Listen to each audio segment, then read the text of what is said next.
All right, people. It's another edition of the New Breed Podcast, the world's best new metal podcast from two dudes who are really there. I'm one half of your hosting duo, Jay Horskow. With me, I have my partner in crime, Vlad Tepes, aka Dracula. Tim Anderson Jr. Tim, how's it going? Great, man. And joining us once again for the first time this year, quite surprising, we have the front man of the band Orthodox, straight off of 200 shows in 365 days, the hardest working man in big pants music, Mr. Adam Easterling. Adam, thank you for joining us. Hey, it wasn't 200 shows, but that sounds awesome. So thank you. It was close to it, though, wasn't it? It was like 100. So, your capacities have been Eh, off tonight, though. So it's all right. whatever. Whatever. Just fudge the numbers a little bit. Just pretend Yeah. we're the Department of Defense or the county. All right. So, what are we doing this week, folks? We're doing it what we do every year.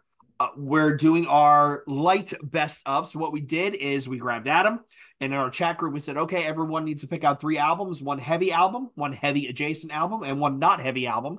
And we're going to go around the horn, listen to it, and then everybody gives their picks. It could be your best of the year, it could be one of your top tens. Who knows? But we're going to go around the horn. We're going to talk about what everybody's picks are. And I think we're going to go, Tim, we're going to have you go first. We'll have Adam bat in the middle, then I will bat cleanup, and we'll do it snake draft style to keep it interesting.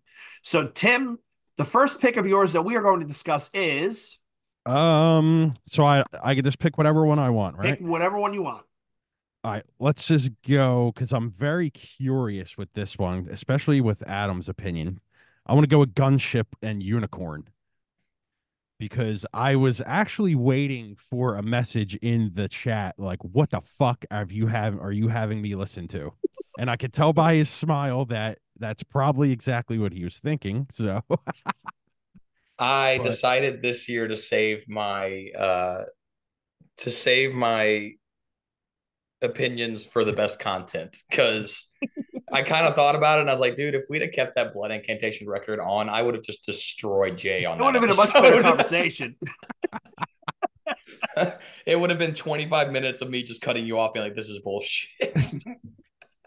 You and Josh just Oh dogpiling my on me. God. so did you feel this way about this one? No, no, no, no. This one's music, so that helps. Yeah. But no, it's not my genre of choice. What did I write? I wrote that this sounds like Dance Dance Revolution for RoboCop, but like I just kind of feel like I'm solving crime in a like chromed out convertible while I'm driving really slow in the rain while I listen to that. That's like kind of like the scene that paints for me. But it was really cool. What was the song that I liked the most? Ghost. Ghost was the song that I was like, this song is sick. And I think I liked it a lot because it had a pretty cool, like reverbial 808 as like kind of the drawing point before the chorus hit. Um, but yeah, it was one of those where like you hear this kind of music in the background of so many different genres of like movie and so on. And it makes sense because you can really paint anything to it, which is what's kind of genius about that genre. Yeah, I think the whole 80s synthwave movement that came like I think Jay, what do you think? Like 2014 this pretty much started back up? Yeah. It was a good 5 years prior to the lockdown. It started peaking up, right? Bands like Slow Crush. I think Perturbator was right about then. He first started, but yeah, it was mid 20 teens. Yeah, Yeah, I just think it encapsulates that like entire 10 years of the 80s to me because yeah, if you go back and watch movies from the 80s, you hear a lot of stuff like this in them movies.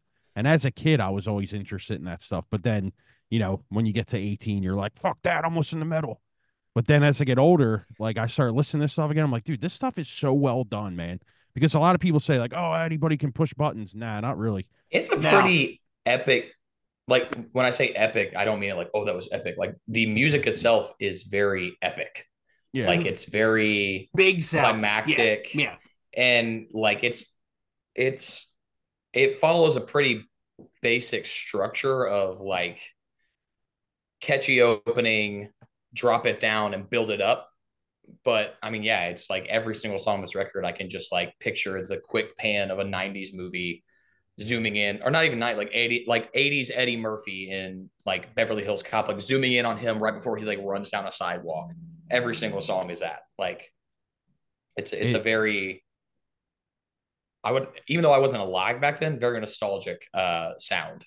You can Yeah. easily see that playing in the background of like a Blade Runner chase scene or any type of like Mm-hmm. cyberpunk movie. Um, yeah, I thought it was. I mean, the song that I think Tim, we just watched the video for it. It was the song he did with Carpenter Brute and with Gavin Rossdale from Bush. Like that's a fucking radio song. That is a yeah. radio song, and it like out of left field. Because when I remember seeing it, I saw the track list. I'm like Gavin Rossdale, the dude from Bush. But I think it's a slept on genre. But I to your point, Tim, everybody's trying to do it, but there's a fine line between cheese and Yeah. actual talent, and these guys Absolutely. go all the way into the talent side because we've shared bands that are trying to do the genre that it comes off as insincere, I guess is the best way to put it. Yeah, I think a lot of people, like you said, do think they can just get there and get a keyboard and push buttons, but you have to know how to write music first of all, because it's kind of like when people get superior drummer and they like do beats that like a drummer would never be able to do. Like the dude doesn't have 7 arms, like he can't hit 17 cymbals at once. Like enough Yeah. with that shit. And I think a lot of people fall on that where they're like, oh, I'm gonna make something that's just even better than this, and it turns out being shit because they just don't know how to Mm-hmm. program. Because you really have to know what you're doing. You got to know BPMs, you got to know all that kind of shit to do it. And there is, 80% of these bands are just terrible, dude. But this one, man, they're to me they're the best in the genre. I don't think anyone does it better. I don't know if Adam has anything else to go on, but I kind of think if you dug into that style and that genre, you would probably be like, you know what, they do it the best. I would put that on as you saying that, honestly. I mean, I could give this to anyone and I think they would say that. But I mean, dude, like even like the use of the saxophone and shit in there, like that shit's amazing, dude. It sounds good. It's timeless stuff, It's dude. to me, it's almost like the arms race, right? You know how there's like in a genre, there'll be a couple of bands that are always trying to outdo each other, and one outdoes the other, and they're constantly raising the bar. I think if you put a triangle together between them, Perturbator, and Carpenter Brute, every time one of them does an album and it raises, and then it's another one, and then Perturbator goes off in its own kind of direction where it's more of the aggressive sort of synthwave stuff. And then Carpenter Brute goes, I mean, he's doing all sorts of wild shit, right? All sorts of like dark wave stuff. But I think that they just get better, and every time they do one well, somebody else does one well, and they're just gonna keep climbing a ladder. Yeah, it's like I said the other day. They are the Converge of the synth wave Yeah. genre. Yeah. Because when Converge puts a record out, everybody tries to emulate it because it's just, Yep. Or Meshuggah. Every yeah, time Meshuggah does an album, all these genty tech death bands just go, ugh, and they go back right? to the drawing board. Yeah. Yeah, I Yeah. mean I would say it's yeah, the I'm sorry. only band that I would even, that I really have listened to that I would put next to this would be the Midnight, and they aren't even really this deep into they pull a lot from this genre, but it's not really as deep of a commitment to it as Gunship. Mm-hmm. Yeah, yeah, I've heard some of the Midnight stuff. It's not bad at all. It's just funny, like in a time where like everything's coming back, like I kind of thought that this would be the genre that would die off the quickest, but it's kind of growing more than anything, honestly. You can thank Stranger Things. Yeah, yeah, yeah. I mean, Yeah. Yeah. you're right. I mean, because that whole soundtrack to that show is this music. Mm-hmm. This and now And Metallica. yep, and Yeah. that gets into the the the the monoculture, right? The bigger thing, and then it's everybody's checking it out, and well, there you go. I mean, all it takes is one show, one stupid thing or another, and the next thing you know, it's huge. Is this a record that you would go back and listen to again, or is this just something you would be like, I don't need to do that again? Me? Yeah. Uh, it had to be a pretty particular mood to strike me to go back and listen to this, because if I'm the stuff that this made me, like the itch this scratched, I have other things I would scratch that itch with. But it's not, it's definitely something where I would, if this somebody was speaking into like this realm, it's definitely something I would recommend. Okay. Yeah. See, that kind of proves my point right there. It's like it's good enough for you to be like, hey, you know what? You should check this Yeah, out. there's Yeah. not a single song on there where I was like, this is bad. And that's saying a lot for someone who doesn't listen to the genre. So Yeah. that's great, man. Yo, my phone's ringing. Who is this? It's Mike White. Yo, what's going on? Yo, Adam keeps trying to bring a fucking synthesizer to practice. What did you guys do to him? Oh, dude, no, the Midnight I listened to the Midnight because of Shiloh, Austin, and Mike. Like that was our if you've seen Orthodox in the last like 3 years, it's if when we're checking our samples on stage, it is often a Midnight song that we're checking with.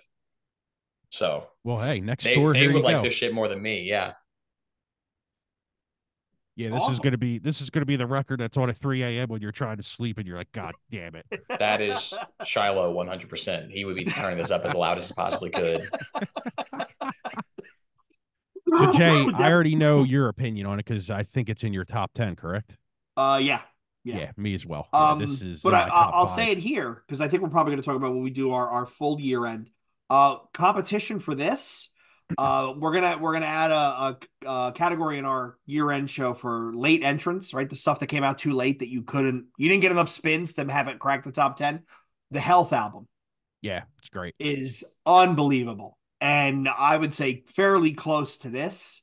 Fairly close, I would say, as far as like talent and shit I go back to when I don't want to listen to anything with a guitar. Although the one song they do with fucking the Godflesh cover is fucking brutal. But yeah, I think this album is great. Absolutely. Yeah, it's a top five for me for the year. Absolutely. And then I keep people I keep meaning listening, to buy merch, but I don't want to have to buy a sweatshirt that I got to give to you again. So and people listening, they were in a band you probably might have heard of called Fight Star before this, which was basically Mm. picture the singers in this, and then it's like progressive, like genty core stuff, but it's not like screaming that much. It's really good stuff, actually. They're out of the UK, so there's the Gavin Rosdale thing. He's from, yeah. So it's Carpenter Brut is from I think it's Denmark or something, somewhere in Europe, France or mainland Europe. something, maybe Is it? something like that. And I Yeah, think I think so. Perturbator's from over there as well, That right? that's who's from Yeah, France. Yeah, you're yeah. right. Okay. Whatever's in the water over in Europe. I mean, hey, let's get some of it. All right, moving along. Adam, your first pick. Um, I guess I'll do a heavy adjacent pick for my first one. Okay. I had Koyo Would You Miss It as my heavy adjacent pick. Um, I have known the Koyo dudes for a long time.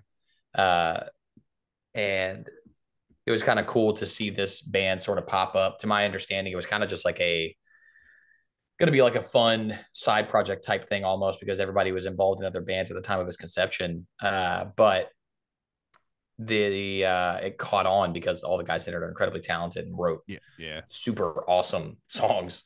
And I think everybody's been excited for them to have an LP for the longest time because they've been putting music out since 2020, and they did it right. They kind of just waited, and when they finally put it out, it's a motherfucker of a punk record. I say punk as in because it's I don't want to call it a pop punk album, but it's punk, it's rock, it's a lot of different things, and it is. I don't think there's a single song on it that I'm like, oh yeah, skip. Like I can listen to that top to bottom every time. Yeah, I agree 100%. That is an amazing record. I personally would call it a pop punk record, but at the same time, I get what you're saying. I would just consider it a punk rock record, but it's I just don't what I want it to get really lumped in with like and I don't say this disparagingly, but like the Real Friends or yeah, like yeah. Wonder Years. Like there's just Mm, pop punk can mean so many damn different things. It can go from Wonder Years to Goldfinger, and it all makes sense. It's yeah, just Yeah, and the cool thing about it is I've consistently been a huge fan of anything Long Island since I've been listening to hardcore. I mean, like Trip Face, all that kind of shit. They've all like VOD, like there's so much stuff that comes out of Long Island that's just great, man. I mean, like Sanction, all that kind of stuff. But yeah. this record right here is the epitome of well written punk stuff. I mean, it's yep. just you really feel it, dude, when you listen to it, man. It's fucking good. And Adam, these guys are what? Typecast, Reign of Salvation. That was the original bands this came out of, right? I think. Typecast, Reign of Salvation, Hangman, Oh yeah, yeah, yeah. Atonement. Uh, Oh wow. who else? I mean, they a lot of these dudes were in a lot of other groups, so it's kind of hard to narrow it down. But yeah, there's a lot of talent throughout it, What I or I really guess like a about lot of it, notable projects throughout it.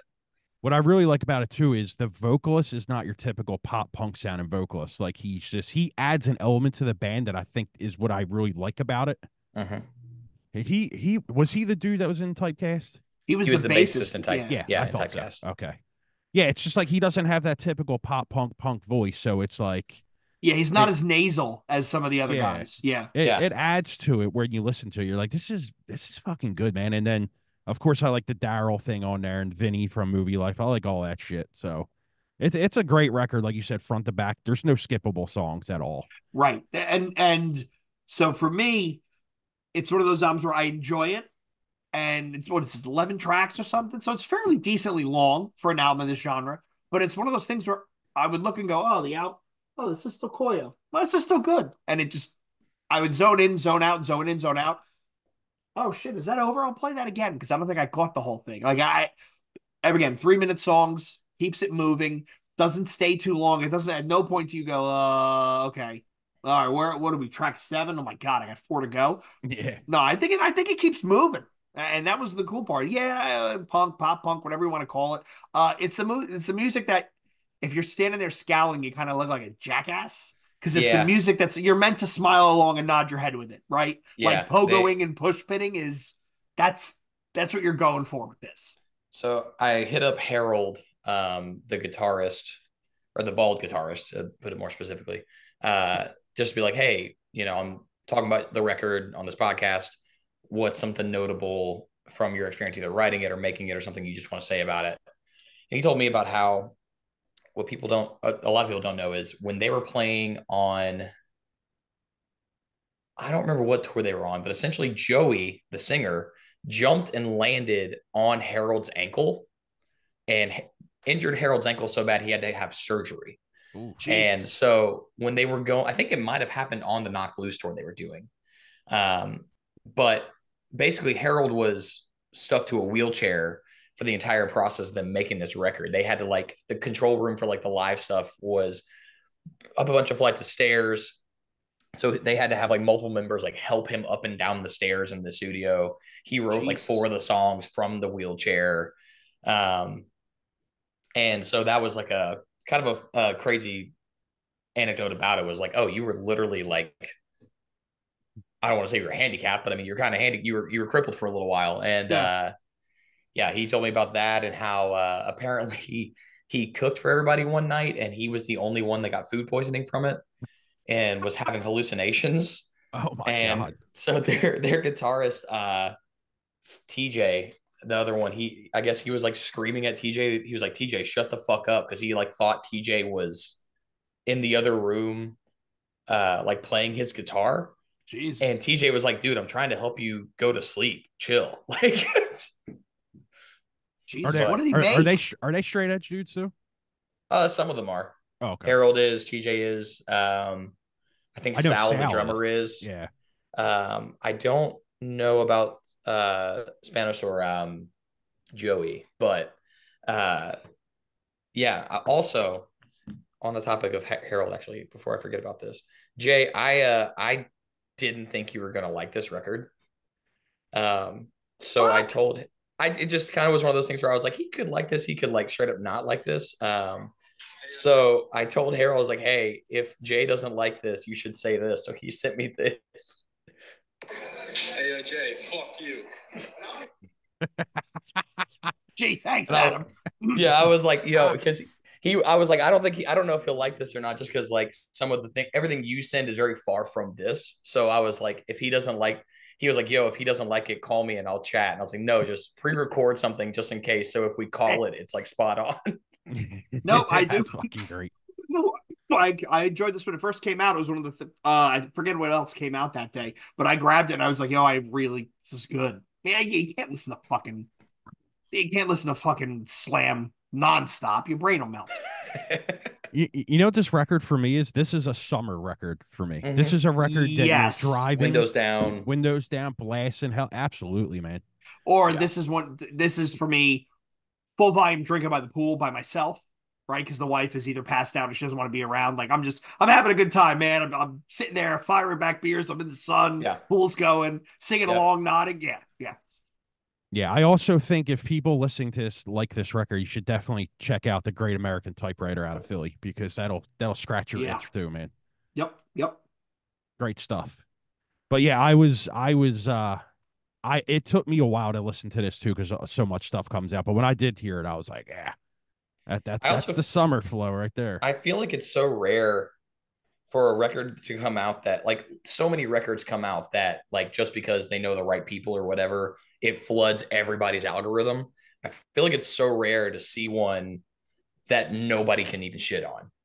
Oh yeah, Like everybody is like, oh, this is sick. Like, and I think that especially with the things that this album nods back to, like I know that like Taking Back Sunday is Harold's like favorite band. So like bands like that, that this leans back into is that was what all of like my people my age like grew up listening to. And I feel like this is like the closest thing to that type of release in a long time where everybody's been like, oh, this is the proper execution of exactly what they're trying to do. yeah, And absolutely. yeah, it was it was cool. Harold, I might get him in trouble for this, but he sent me the record uh months and months before it came out. And he was like, I don't want to send it to you where you can go song to song. I feel like you need to hear it like top to bottom. So he sent me like the vinyl mixes where it was like one half and the other half. I probably listened to like the two like 15 to 17-minute tracks like 20 times. Wow. It's just like It one of those feels where, fully baked, if that's a good way to describe it. Like yeah, it's not like they had an idea for a couple of different pieces and they kind of put it together and it just worked. This feels like they worked on it, right? They workshopped it for a bit to say, okay, this is a whole thing, right? yeah, it's a pretty seamless album in the sense that like it's not even that one song is like boom, boom, boom. It's just there's not a single song where it comes in and you're like, oh, that felt conflicting. Like it's all where it's supposed to be.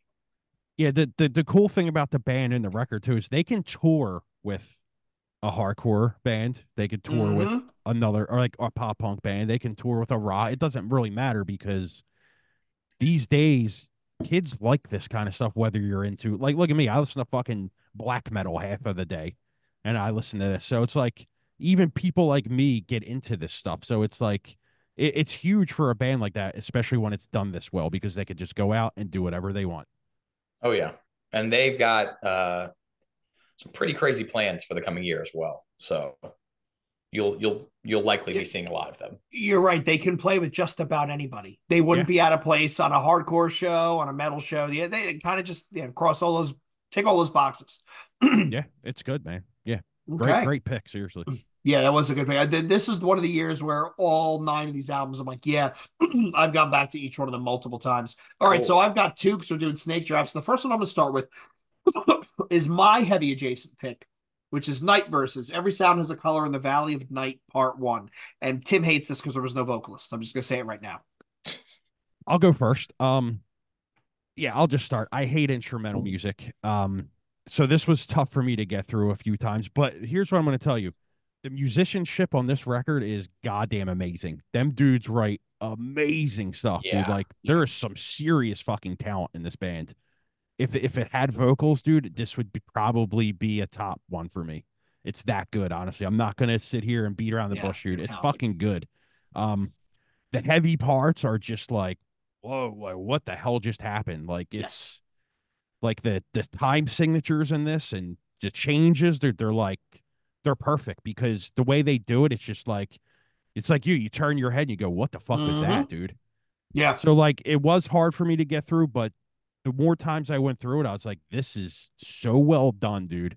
And I was right before, Jay. They had a vocalist before. Yes. Yeah. Their last Yeah. album was 2016. It's on Yep. Equal Vision. Ross Robinson produced it, Yep. and they had a vocalist. Yeah. And then That they got rid of him, and they said they wanted a 3-piece instrumental. and back then it was more on the electronic side. They had more Yeah. electronics. Yeah. And because I remember I was like, I think I know this band. And I think they had a vocalist because I went back. I said, I fucking knew I knew this. But yeah, I mean, like I said, it's a great record. If it had vocals, I would like it even more. But there's just something about instrumental music where I just can't get into it. I It's don't just know not your why. thing. It's So not your bag. What do you think, Adam? What did you think? I'm similar to Tim's opinion here of like instrumental metal is a little weird to me because partially because I'm a vocalist, so like I really look for like those cues, and I feel like that can add a lot to it can add a lot to context, and like in the parts where the like a song in metal especially, it needs to have peaks and valleys, and I feel like sometimes instrumental songs, their valleys lose me because they are so low because there's not something else drawing me into it. But like Exactly. the high ends of this record were nuts. When I first got through the first song took a while for me. I was kind of like, all right, man, like, are we still in the first song? Like, really? And then by the time it got to like the third, I was like, this is pretty sick. Like, it's not necessarily one that I think I'd listen to top to bottom again, but there's definitely parts on it where I'm like, I know there's going to be a day where I'm going to be like, I need to go find that part again. And yeah, it was a pretty cool record. Yeah, Yeah. it's funny you say that. Sorry, Jazz, real quick. It's funny you say about the extra layer. That was in my last for the notes. I think it's well written. I get what they're going for, but to me, I need that extra layer that it gets with a good singer. That's exactly what my notes said. No, that's a fair statement, and I actually look at it on the flip side of that coin. I think when there's no vocalist, you got to work twice as hard because there's nothing to center on. Like when you see them live, right? You're not looking directly at the singer, and Adam, as a vocalist, you know this, right? A great singer can cover for a band that isn't necessarily talented. Not saying Orthodox isn't talented, but a great magnetic singer that puts on an amazing show, it can kind of be a distraction at some points. And the band, I think, I'll be honest, the band I think that does this genre best is Russian Circles. Because they can, Yeah. to Adam's point, they can do the highs and the lows where you're literally just in the back with your mouth open watching for 70 minutes, and then they get off the stage and you're like, what the fuck did I just watch? Yeah. But these guys, I found them, and it was the mid-year. Somebody it was on their mid-year list. I dig it. It's one of those things I put a lot in the background when I'm working, when I can't have vocals distract me because I got to like think and type and whatever. And to your point, Adam, there are a couple times where I'm like, whoa, wow, that was a fucking transition. Like, hit, go back 2 minutes. I want to listen to that again. I I will put this on when I'm trying to do other stuff and I can't have the vocals distract me. But I was like you, Tim. I'm blown away by the talent. I really want them to come around. I did go back and listen to the album with the vocalist, and it wasn't bad. But I prefer what they're doing now, and I'm like, shit, yeah, I like it. I'll say like when it first started, I was kind of like, all right, the vocals are going to make or break this pick for me. Cause I was like, because especially nowadays, there's so many heavy bands out there. I'm like, if the vocalist is one way or the other, it doesn't matter how sick the band is. I'm like, I can't listen. Yep. And so I was kind of like, oh, we'll see. Cause if he does like the traditional weird deathcore thing, it's just going to be like, oh, well, this is now one of those records. But like, I don't know. When I was waiting for it for long enough, eventually I was like, there's not a singer. I was waiting for And the it's just text message. Jay, what the fuck? I'm 7 minutes in. When is this guy going to start singing? I made a meta. I said this sounds like sounds like playing Mario Kart, but the characters have real guns instead of banana peels. So that's probably that's a great analogy. That's gonna go on the next album, the sticker in the corner. Yep. You know, like for fans of, right? It's like sounds like Playing Mario Kart Kart with real with guns. Glocks, not with bananas. No, Damn, I'm that's glad funny. I'm glad you both enjoyed it. I didn't expect anybody to go back to it, but that's kind of the fun of the show is we throw things at each other that we wouldn't normally listen to. So fucking Yeah, I'm out of focus again. definitely. All right. So I'm going again, right, motherfucker? Get my fat ass in focus. There we go. There you go. All right, so I'm gonna go to my heavy pick. So this was Unique Leaders, the Voynich Code, Insomnia. So Tim and I have talked about this quite a bit, Adam. Adam, what was your take on this? I have a lot of notes on this one. It is in all forms pure Whitechapel worship. Mm. That's kind of like what I grabbed from it. I was like, man, the tones, the vocalist sounds like Phil Bozeman the entire time, which was kind of one of the things I was a little bit bummed about. Is like he's really powerful, but it's pretty one dimensional, so it feels almost like a filler more than a necessity. But I liked it because it's like the second song travels across, like there's elements where I'm like, that sounds like Winds of Plague. Oh, that sounds like Despised Icon. All of it kind of falls under the umbrella of like the second to fourth Whitechapel record in terms of like riffs and stuff to me. Mm-hmm. Like even like the third song had like a Upon a Burning Body, like early type feel. But that being said, it was kind of like I don't think fake drums are very cool on metal records, and I don't think that those are real. And the formula was a little repetitive, but like the actual overall track listing was sick, and the band is undeniably great. It was just like it just was, and maybe it's just because I don't listen to the genre a ton, but to me, it just felt like I was listening to a complete, like somebody pulling off and writing Whitechapel songs. Early Tim? Whitechapel, yeah. This is Yeah. one of the biggest surprises of the year for me when I think of it, because I mean, honestly, actually, I shouldn't be surprised because it's a unique leader band. But And we this are a one, unique leader man, podcast. yeah, because unique leader, dude, they put out fire. Every Mhm. goddamn record they put out is usually good. This year they've been fucking on fire like you wouldn't believe. Yeah.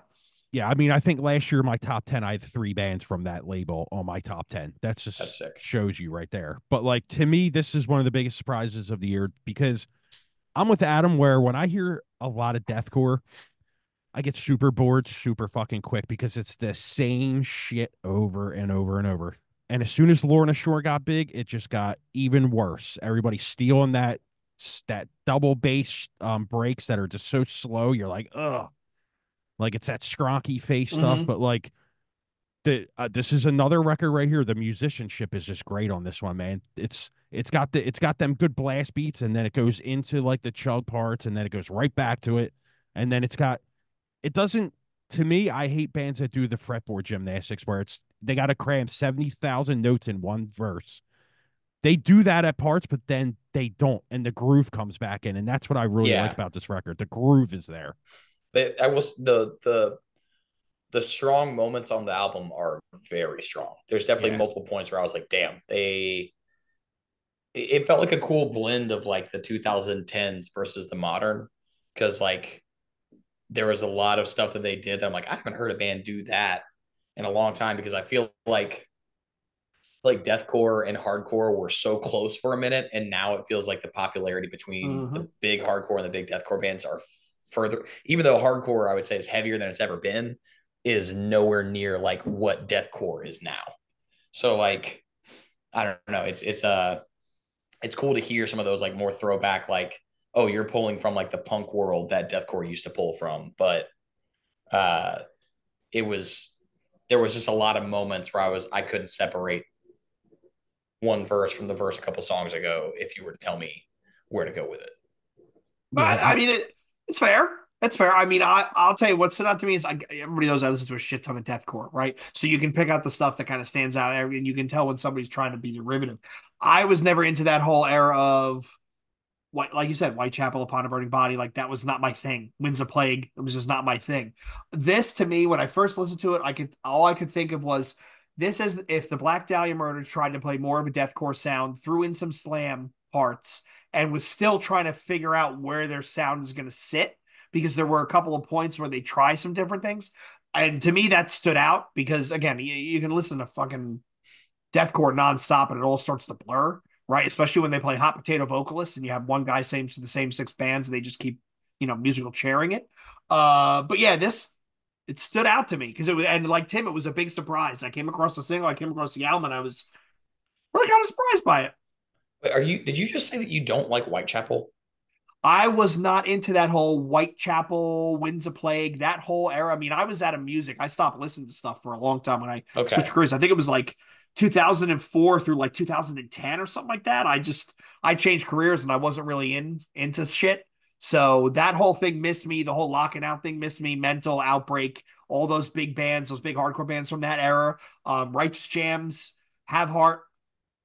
Well, missed it. Completely missed it. So I was about to say, I was like, to me, if you talk about deathcore, Somatic Defilement is the heaviest record ever made. It's a great record. Like It's that's definitely one that I stand on pretty strongly. it's definitely a record that a lot of the deathcore enthusiasts will go back and say, like, yo, this is the record that and the Suicide Silence stuff The are pretty Cleansing. much, yeah, Yep. cleansing, and Mhm. them two bands are pretty much the purveyors of it that, got it into the mainstream, I think you could say. Yeah. Even the new Whitechapel is they kind of switched it up a bit, but I like the way they did it because it's It's super groovy. It's still very good. We played their Christmas show last year, and watching them, it was the first time I'd seen them in like 7 or 8 years. And I was just like, dude, this band is insane. Yeah, I mean the 3 guitar layering, that shit's crazy, dude. It Yeah. sounds so thick live, dude. Great guitar players too. I mean, but I mean, back to this though, like the one thing I like about this record too is when a band can make it feel like there's space in the music. And I don't know if you know what I mean, but like Yeah. during the mosh parts and stuff, they add that ambient level in there, and it just makes it fuller. It fools out that makes the record like feel more than it is. And I Mm-hmm. like bands that can write mosh parts, but that are not boring. Because there's a lot of deathcore bands. It's the same open chug It's the mosh same part. chug. Yeah. This Yeah. band actually can go in there, write a mosh part, but then they know to pull out of it and give you more of what you need instead of just chugging for a minute straight. You know what I mean? I will say I love that they had an intro track that wasn't just samples. Mm. Like they had an introductory track to the record that had instruments, and it Yeah. was Music. because back Yeah. in the day, that was every deathcore record had a heavy intro song, and then you had the record. And this one was like, oh, that was the intro. That's sick. Okay. Yeah, did you see that they're out of Portugal? Yeah. I did. Yeah, it's crazy because I'm not familiar with anything out of Portugal, honestly. Same. The bands that come out of Europe, if they're not from Sweden or if they're not from certain places in Germany, it's kind of like a hodgepodge, right? You have Rotting Christ, which no, is it Rotting Christ, which is from Greece? Yeah, You've got I think Putridity is from Italy. They're from Portugal. Wormed is from Spain. Like a lot of that extreme stuff. I mean, you can literally just get a map out and say, "Give me the best extreme band." Rotten Sound. yeah, You want to talk about a band that made my top 10? The lead singer's always smiling. Hey, thank you for coming to our show. And then he fucking starts yelling. And you're like, what is going on? Yeah. yeah. Jesus, This these guys are is too aggressive. But yeah, so I mean, I think all your observations, I wouldn't disagree with any of them. This was one of those fun listens for me where I was like, holy shit, I really enjoyed that. Like I really enjoyed that. And and again, it was a surprise. Um, not to knock the new Cannibal Corpse or something like that. I knew I was going to get a great album and I got a great album. So, but the stuff that surprised me kind of it rattles a bit more because I was not looking for it. yeah, yeah. I mean, All right. like it's got a lot of alluvial parts, faceless like parts. It combines a lot of the great, like because the faceless. I know there's a bunch of shits around that band with the one dude, the guitar player. He's like a piece of shit or whatever. But like that band wrote stuff that was just beyond what everyone else was doing. Mm-hmm. I mean, that some of the sickest stuff ever you'll hear is in the faceless. But like, when bands pull from that and they do it well, this is what you get right here. So, like, Yeah. the alluvial record this year, their 3-song EP, that shit is fucking crushing. Yeah. Like the genre's going in a direction where it needs to be instead of staying where it is with like, Chelsea Grin and stuff like Worship. It's not just worship. It's actually Yeah. bands trying to move the sound a little bit forward, which It's you need exactly. because then it becomes a one-trick pony and it dies out kind of quickly. Exactly. Yep. All right, Tim, you're up. You got 2 picks because we're snaking it. All right. Oh, wait a I minute. want No, to. no. Adam goes. Oh, okay. Oh Yeah, yeah, because it was Snake. Yeah, Tim, that would be Adam, me. Yep. me, Adam. Yeah. Yep. I guess I'll go to my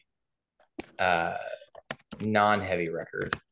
It's by an artist called Puma Blue, and the album is called Holy Waters.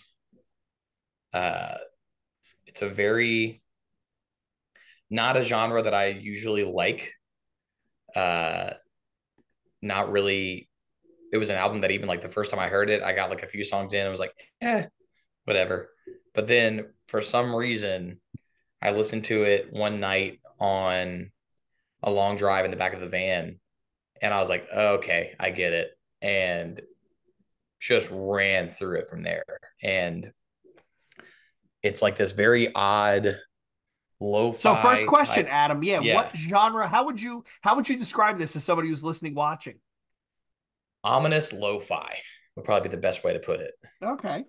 Yeah, or eerie lo-fi almost. It's like a lot of lo-fi stuff is there that's meant to like relax you, and this does that, but It it haunts has you at the same time. yeah, it's got Yeah. some songs that are like super like cute, not even cute, but like romantic-y. Like the second song, Pretty, is like it feels like a soft Radiohead song almost. But then like the song Hounds is probably my favorite song. It's the fourth one. And it literally feels like you just figured out you're being followed.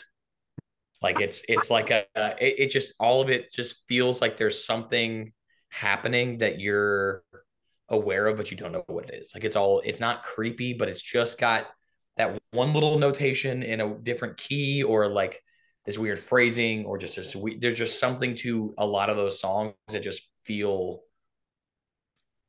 just the slightest twinge of unsettling, which is kind of the antithesis of what a lot of lo-fi stuff is trying to do.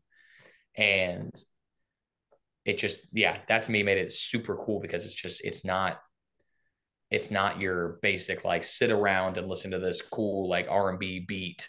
It's like it has a lot of really unique delivery and almost risky decisions that like you wouldn't find in a lot of similar artists. So I'm gonna give an analogy, and Adam, unfortunately, you won't get this, but Tim will, right?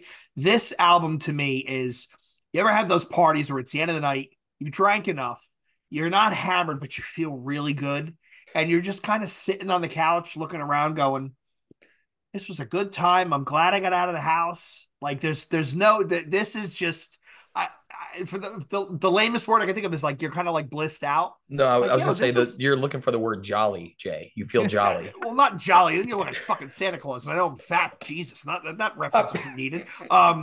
No, it's like the end of the night. We're like, yo, this was a good fucking time. I'm really glad I came out. But Adam, I absolutely loved this album. But Tim, does that metaphor make sense? Yeah, what you're trying to say is you're in your feels. You're feeling good. Yeah. Yes. Yes. Yes. Adam, I got 45 seconds into this and I went, wait, who is this fucking guy? And I went back and I tagged all of it in Spotify. Like this is the perfect shit for me. You put on in the background and you just kind of just let yeah, the day go by.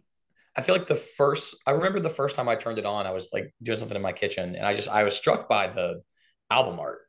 I was like, ooh, Holy Waters is already a cool name. It came up in my Spotify, like recommended for you, along with a lot of other like R&B pop records.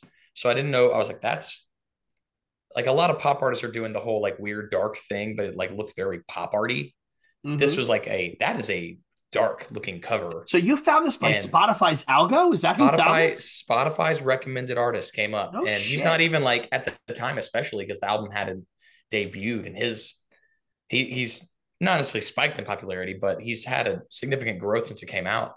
And when they came out, his I don't think his listeners were even like over 100,000. And I turned it on, and the first song I was like, "This is sick." And then the second song came on, which is Pretty, and again, awesome song. But I think in my brain, I was like, if the rest of the record is this weird, ominous tone, I'm in. And I think Pretty came on, and I was like, oh, well, not going to be that the whole time. Maybe it's just one of those things where this is the cool, dark opener. And so I think from there, I just put on like a podcast or something. But then it came back up again as like a recommendation later on. And I was like, I'll just try it because I'm tired. And I was like, oh, nope, I turned it off too early. This record is sick.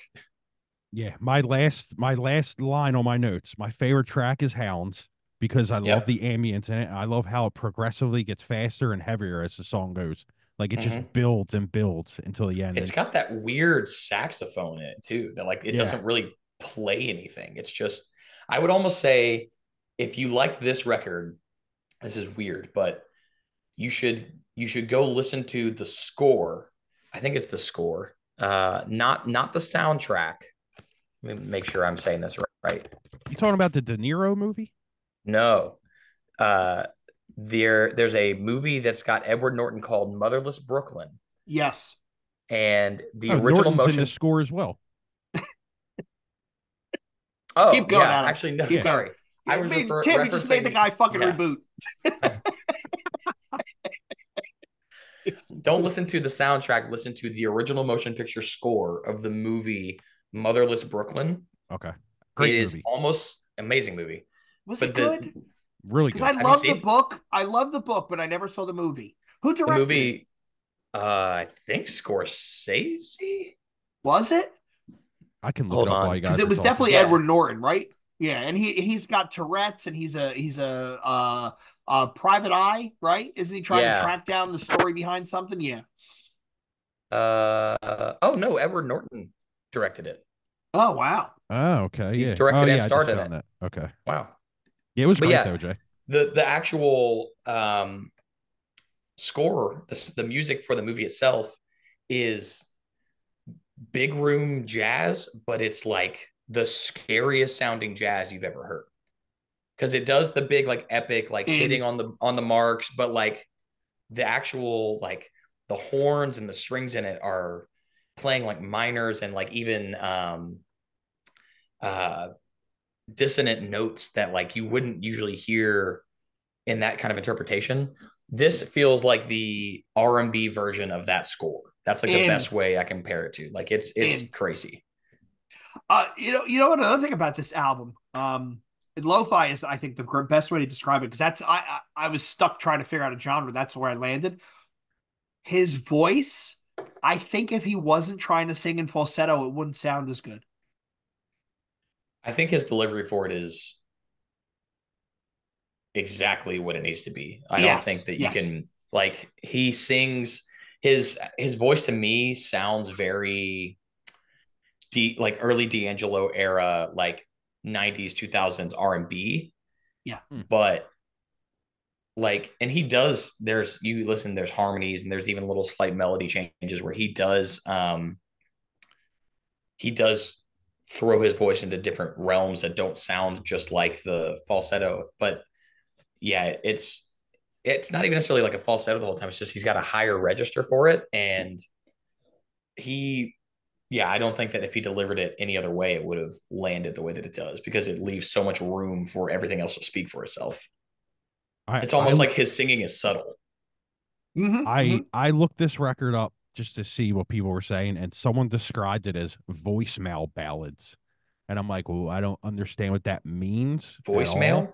Yeah, they called it voicemail ballads. I don't understand what that means at all. I was like, okay.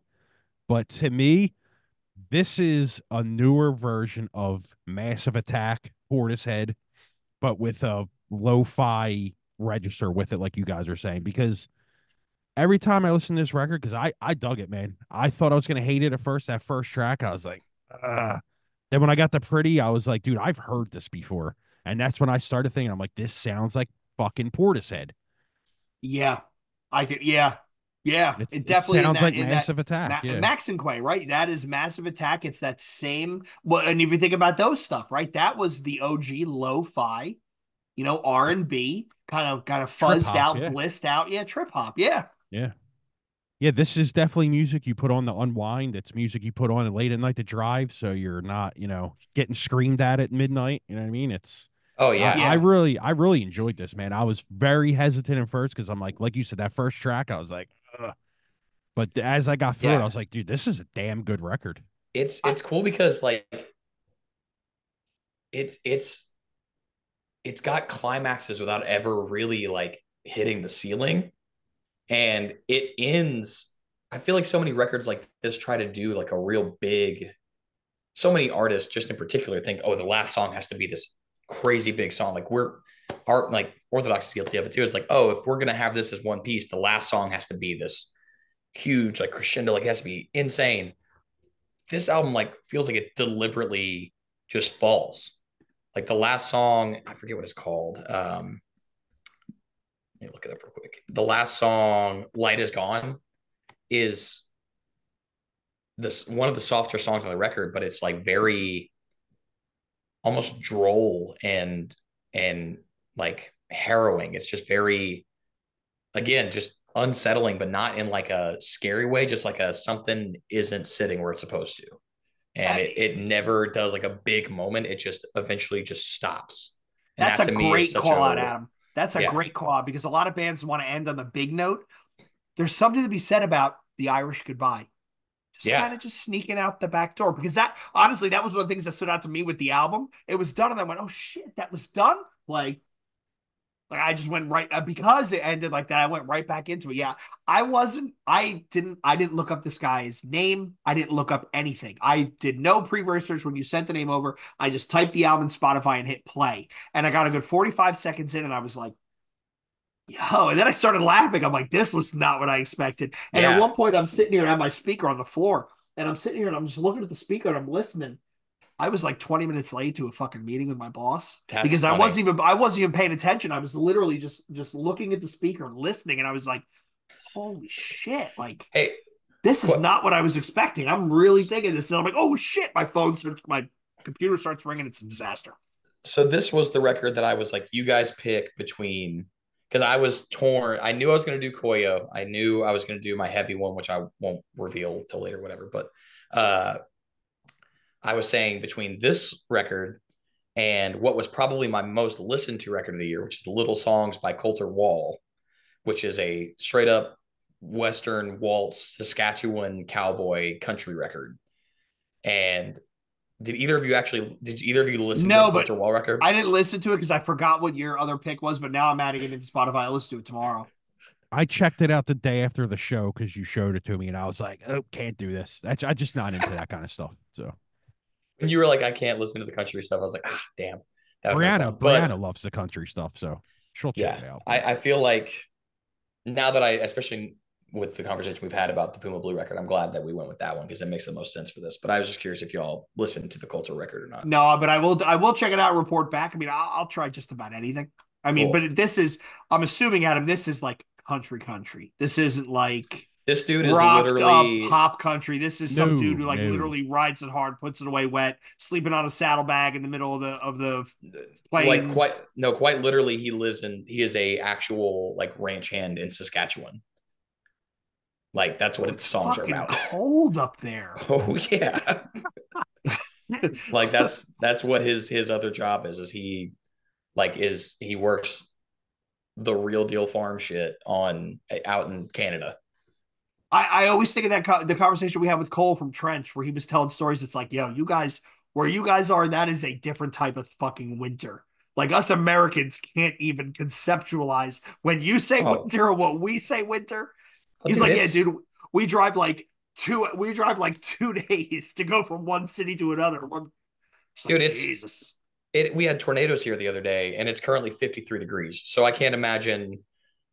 I mean, he literally has a line that says the winters get so cold the wind will cut you right in two. I'm just like, dude, I can't imagine living in a place like that, but also working outdoors Oh God, hell no. in the fucking like yeah. It's anyways, not to get too off topic with it. I just was curious if that because I just remembered it's like what was the other one I almost threw in here. I'm glad that we went with Holy Waters now, but yeah, that was yeah, I'm glad everybody liked this pick. This was kind of the oddball. Like, I don't know. Once you sent Gunship, I was like, well, he's gonna like Puma Blue. But Yeah. Yeah, no, I had no idea what to expect. I fucking love this. I thought this was great. I actually had it on, so I do my own dog food, and I had this playing today when I was doing the chicken. And my wife, who avoids my taste like the plague, ever since I took her to Hate Breed, somebody got dragged out, spraying blood out of their nose, spitting on people. She's like, I'm never coming to one of these shows again. She actually came out of the room and she's like, what is this? Who is this? Can you put this on my phone? Yeah. have y'all So that's listened to only it. any of his other stuff since? No, I just went with this one, but I tagged him as an artist and I downloaded a bunch of shit to the phone. I've got a road trip coming up that I think I'm gonna throw it in. Cool. His other records are cool. I haven't dove into the other ones as much as this one. Mainly because I've been trying to cram in all the new records I missed before the end of the year. But Yep. the other records are of similar ilk to this, where this one's probably from what I've gathered the most unique or dark, but the others are very like you can tell it's this guy. Yeah, I'm gonna check them out as well when Yeah, I get through the rest of the records I have to do too. Because yeah, I really enjoyed it, man. So yeah, I really did. Awesome. It was fun Fun ad. All right, Tim, you got two. Pick one. I'm gonna go with my heavy one, Silosis with a sign of things to come. I almost changed this pick, but I wanted you guys to hear an amazing guitar player and amazing riffing. And I wanted you guys to hear a record that fits solely in just the heavy metal genre. It's not deathcore, it's not metalcore to me. This is straight up heavy metal. This is in the ilk of Shadows Fall and stuff like that. Um, the every song on this record is fucking good. Like I said, like Josh is just one of the best guitar players in this scene, I think. Of course, out of the UK because all the European stuff is just great. Yep. But this right here is the epitome of what heavy metal should sound like, especially in 2023. I mean, yes, there's mosh parts, but they do it in a way where it's not, they don't focus on the mosh. They add it in as an element that makes it even better, in my opinion, because like some of the soloing in this record is just like, whoa, dude, like that's the shit I used to hear in the 90s where like good metal bands. You know what I'm saying? Like, because you don't hear this anymore. Nobody's doing this genre anymore. Yes, People who are doing this genre aren't good bands. Yeah, precisely. Yeah. I mean, dude, like all the records before this were in standard E. If you can shred in standard E and make it as heavy as that, there you don't have anything else to prove. You know what I mean? Because even he said in an interview, like, yeah, we rewrite everything in standard E because I don't want no bullshit. I don't need to tune down.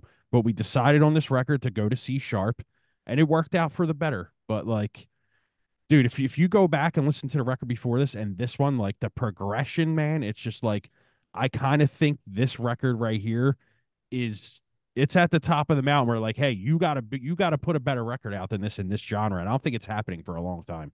I mean, the songwriting in this is so sophisticated. It's like you listen to it and you go, wait, what? Like, I didn't even know people could do that still.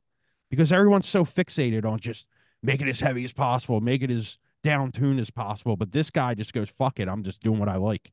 And it comes out perfect for me. I mean, this is to me, I think in 10 years, I'm going to go back to this record and be like, yeah, it's just as good as it was when I first heard it.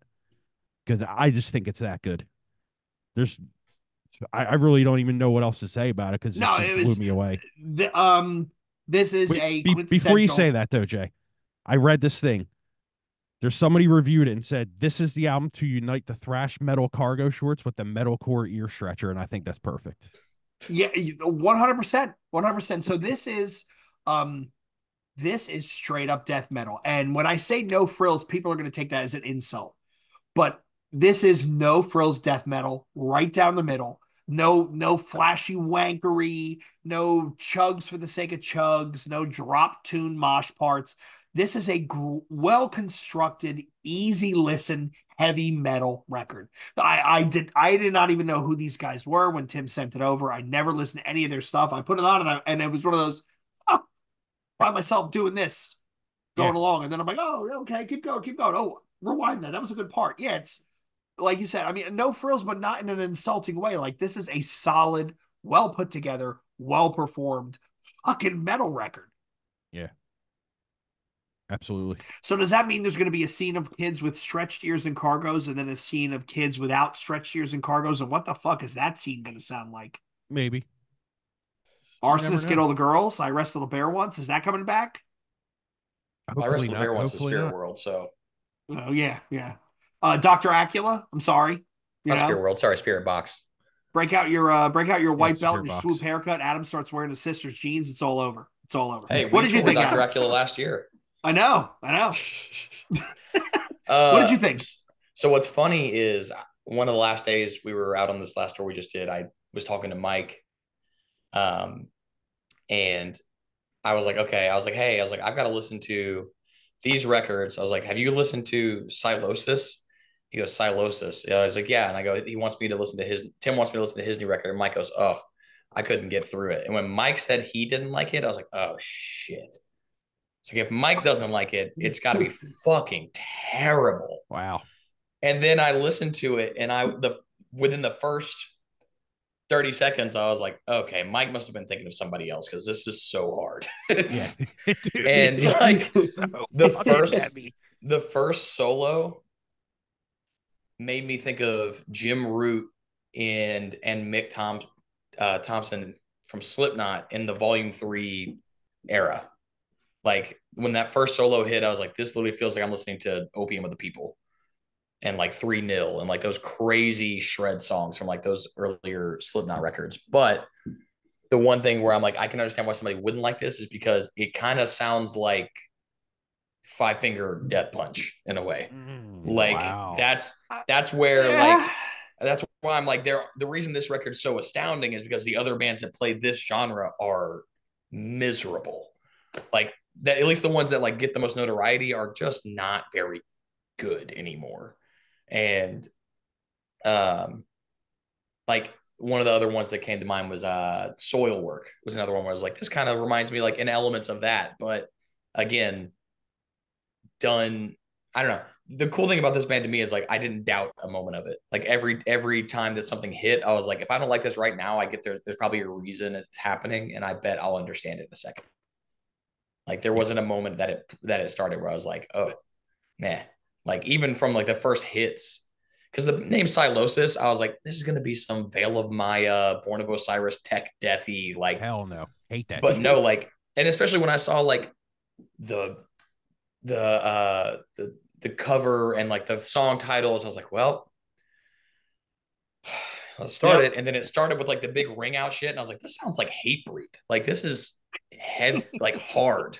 Yeah. And then it went right into the really quick double bass part, and I was like, man, this is badass.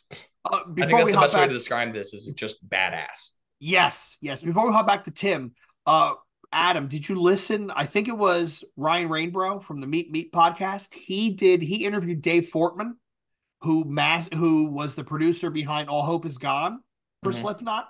Dude, even if you don't like that album, listen to that episode. What an interesting story behind the scenes of what was happening with the band at the time and how the split was coming. And he told a fucking awesome story. And it was a good episode where the host really doesn't have to say much. He Okay. kind of just stepped back and let the guy go. And What the is guy was meep meep me? meep like the Roadrunner meep. Meep meep. Yes. Got it. Shout out to Ryan Rainbow. We keep trying to get him on the show. He won't come on, coward. And what's the guy's Ryan? Ryan Rainbow is the host. Oh, and what's the episode I'm looking for? It's by the album Slipknot. All Hope Is Gone. Okay. Yeah, I gotta listen to that too. But I mean, I've never listened to anything Dave did before, the producer.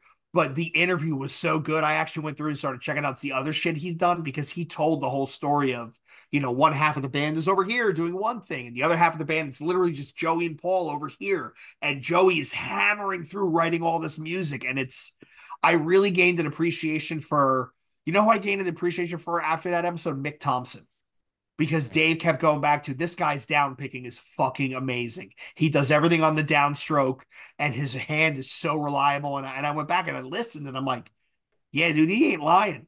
He's He got the ain't lying. forearms the size of my shoulder, so better be fucking down picking that shit. Are you kidding me? Yeah, I Yeah, gotta yeah, listen to that too. check that out, dude. I It's a will. fantastic listen. I actually never listened to that album before until I listened to that interview, and then I went back and listened to that album, and I was like, yeah, there's some. It's actually there's some parts where it's better than Volume 3 in some regards. The only thing I don't like about All Hope Is Gone and On from Slipknot, which this is probably worth an episode for a different day, is that's the record where they started songs with 4 choruses that I didn't need more than 2 of. Fair, fair, it's fair. All right, back to Silosis, Tim. I think we can go to the next one. All right, what's Is your this next pick? is this in your top 5, top 10? What is this? Silosis. Yeah. I'm still putting that together. I have to finish that by Wednesday because there's just so much music, man. It's so hard. Okay. Yeah, my list is like 130 albums, and I'm just like, what the? How do I? Yeah. Yeah, I mean, if we're gonna go off riffing and just heavy elements, yeah, yeah. I don't think there's many albums that are heavier than this in that sense. But all right, my last pick is Teenage Wrist with Still Love. Dude, have you guys heard Earth is a Black Hole? Mm-hmm. All right, so I didn't know about this band. I think it was 2021 that came out, Mm-hmm. and this was an Apple Music suggestion, and I'm like, let me check this out. Pretty cool band name. I put it on, and I was like, dude, this is the best record I've heard in like 5 years. Then I had no clue this record was coming out. It came out on my new releases for Apple, and I punched my finger through the fucking phone, I think, getting to put it on. And the first song comes on. I'm like, yep, Dude. just Yeah. as fucking good as the last record. This record is even better, in my opinion. Banger after fucking banger. I don't even know what to consider this record, but it is goddamn amazing. You talk about this is the summer record. Yeah, this record right here is ultimate in no question in my top 5. It's not even a question. I don't even have to question it. It's that fucking good. What do you guys consider this though? Is this like a grunge revival record? What is this? It's definitely. Uh, I would almost. I could you call something post grunge? Yeah, Yes. absolutely. Yeah. Yeah, that's what I call this. Because Yeah, like narrowhead, all that it's shit. Yeah, yeah, because Yeah. like it's not so grunge like super heaven where it's just like where it's the bare bones of it, but it's one of those where it is very much its own thing, but you can absolutely tell like what seeds planted it. yeah. Yeah. This is the ultimate feel good music right here. I mean, this is the Also, music you put on when you're in a shit mood and it just lightens it up, man. yeah, I would almost say if you haven't listened to this record, start on Earth is a Black Hole. Go Yeah. one more record back because the crazy thing about that record is so many bands like the whole formula of especially nowadays with the attention span of like taking in quote content, which I fucking hate to minimize music to that, but Mm-hmm. you have to put your bangers up front and hope that those do well enough that it puts the album in front of other people to listen to the rest.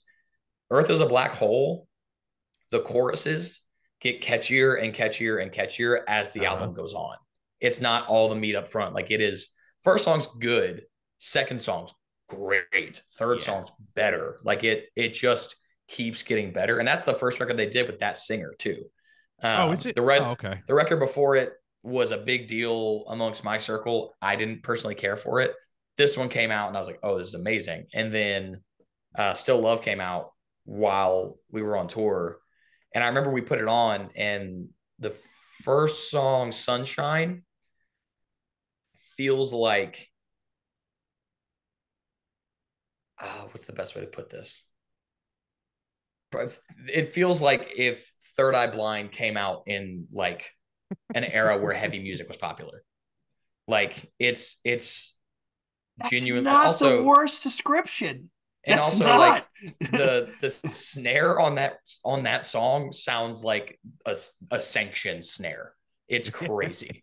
We were when we were listening to it, we were like, this snare is insane, and I don't know if I like it. And then the next song didn't have it, and I was like, okay, so it was intentional. And I've grown to love it, but even like other people will be like, "Yo, did you listen to the new Teenage Wrist?" Like, yeah, the snare on that first song is crazy, but Yeah, it's a great record. I can't say enough good things about it, man. Anytime someone to ask me, hey, what's a good record? It came automatically. I send this to them, even if they don't like the genre. I'm like, give it a fucking chance, dude. And a couple of them wrote back like, yo, that's really good because they like the whole narrowhead thing and all that stuff. Yeah, But a my couple of last people are pick like, is yeah. stop sending me this emo bullshit. I'm like, this is not emo, dude. What? Get out of here. Whatever. That's It's my not. my last pick is the same. Whenever he says, "Hey, what came out this year?" I'm like, "Go, just go listen to this." I had not heard this band before since it came out. Um, I had no idea what to expect. Popped it in. I'm like, "Is that fucking S.A. Martinez from 311?" And then I looked. I'm like, "Yep." And then the And next song that's comes on, and I thought it was the girl from. I thought it was the woman from Fleshwater, the soft coat no. vocalist. I thought she was the Yeah. Oh girl yeah. from Fleshwater, and I was like, okay, I'm in." And then I was the whole rest of the album. I mean, and then you got Fear Before the March of Flames deep in the B side. It's like, yo, this was really again. It's one of those things where you can put it on and nod your head and not have like fucking blast beats taking your face off. Yeah. Yeah. It's weird because it also like it. I feel like it's almost like a constant homage to all things, like when rock was on TV. Like it's Mm-hmm. got songs that sound like Third Eye Blind. It's got songs that sound like Nirvana. It's got like songs that sound like 311 or even Smash Mouth ish. And then there's like Marcy Playground type songs. Like it's literally just all over the board. Dude, So yeah, this would be on TRL if it came out back then. it'd be on You know what I Yes, mean? MTV. Yeah. yes. Like it yeah, it would be it almost it's like it pains me when people are like, "Oh, where did those bands go?" And I'm like, they are still around and honestly significantly better than back then, but you don't hear about them because it's just not fun anymore Mm-hmm. for the mainstream folks. But it's making a Exactly. comeback, so Yeah, I'm happy Epitaph signed this band because they need because it needs to get more out in the open. I think this is a genre right now it's not stale at all. I don't think it's stale at all. I think the records that came out this year, like that Narrowhead record, is fucking amazing. mhm. Last year, the what's that record last year is in my top? I always forget this goddamn band name. Soul Blind? Yeah, that Soul Blind record is so fucking good, dude. It's Yep. just these kids these days, man, they just have the talent. Back then, you didn't have. I mean, yeah, Alice in Chains, all that stuff. It's fucking good, but this stuff is on another level for me, man. I mean, the whole point of like Alice in Chains is like the originator. So it's Yeah, like Yeah. if you're creating something new, eventually somebody's going to create a better version of what you did because that's the whole point of progression. yeah. But like, yeah, it's Soul Blind is another amazing example of like taking that genre and being like, okay, but what if this song inadvertently beat the shit out of you? Like, Hmm. And I yeah, think I think this band's only a three-piece, right? Well, in the last video I uh, seen there was two people. I think there's only two members. They played Furnace Fest, Oh, okay. and the way it worked out, somebody who was headlining the Lake stage got moved to the Shed stage. I think it was Trash Talk got moved, and um, Trash Talk got moved, and so they got put on this other stage, which was one of the more like outdoor stage, not the big Shed one. They were a four-piece, if I recall correctly, and they sounded better than any other band that played that stage that weekend. Hmm. Like Wow. Doesn't they surprise me. sounded, they started with Sunshine, and man, it sounded exactly like the record. It was crazy. Like Yeah, it was so good. yeah, this is a record I think you could give a young kid who's getting Yeah. into, like, they're still on the Green Day thing or the Offspring thing. I think this is a record you can give a kid like that'll totally blow his mind and just start going down the rabbit hole and finding everything that's great that came out in the 90s and now. I think it's the perfect record for that. I agree. Okay. All Listening to right. this made me excited for not necessarily just kind of another one of those grunge adjacent bands, but like apparently Balance and Composure is working on a new LP, Yeah. and hearing records like this one made me be like, I can't wait for that band to come out with something. So that'll probably, if that comes out next year, that'll probably be who we're talking about next year. So Wait, I think the Balance and Composure was like a 2-song EP, if I'm correct. I'm gonna they look put it up. out two songs, but on these on these new shows they just played, they were talking about that they're writing a new album. Oh, okay, So, okay. I fucking love that band too. Hey, dude, Parachutes. Oh my god, what a great fucking track, oh man. yeah. Okay. So that covers Tim's picks. Adam, your last pick? So my last pick is a heavy band, or my heavy pick, and it's the album "A Love to Kill For" from the band Chamber.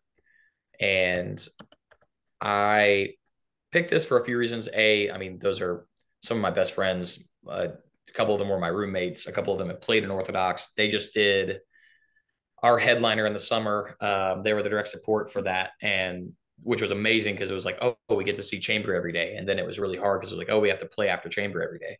So it was like they are, in my opinion, in the like metalcore scope of things, especially for the bands that do the like panic chord kind of things. They do it Mm-hmm. in a way that literally nobody else can even touch.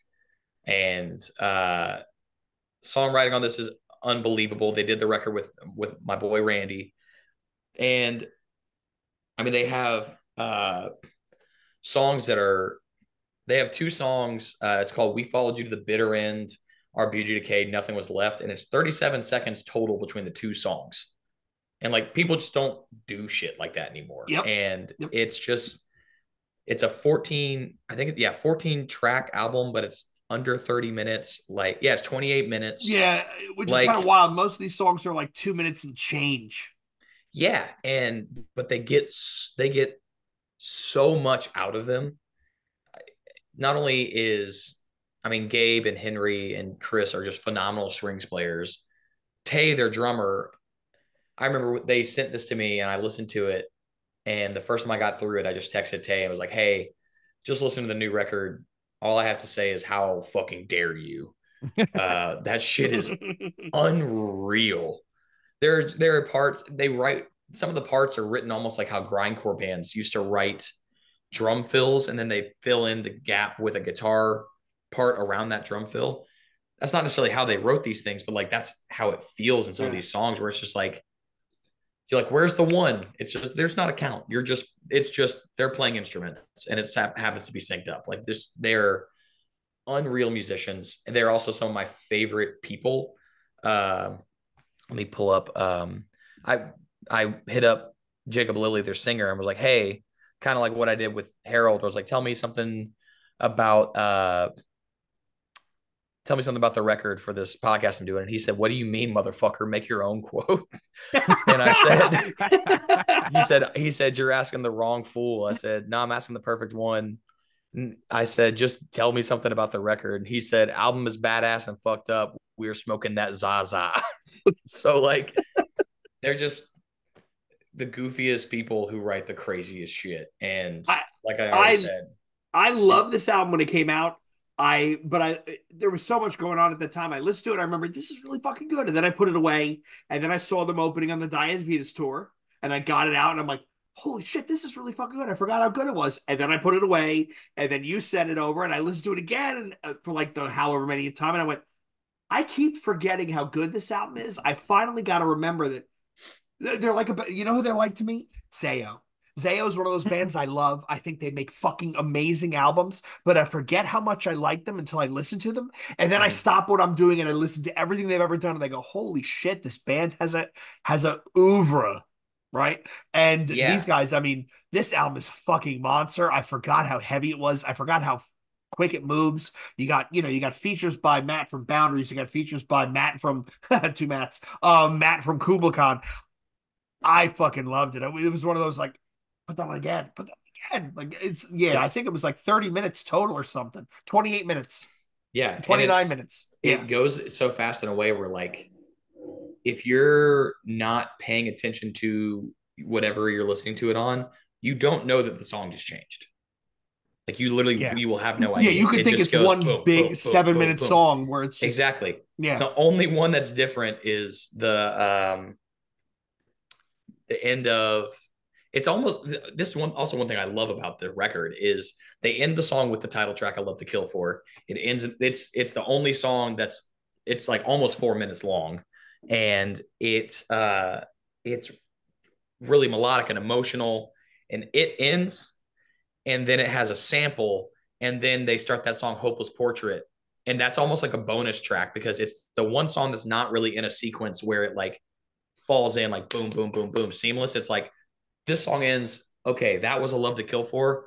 Oh, by the way, fuck you. And it just goes right into the crazy shit once again. And it's like it ends on such a heavy note.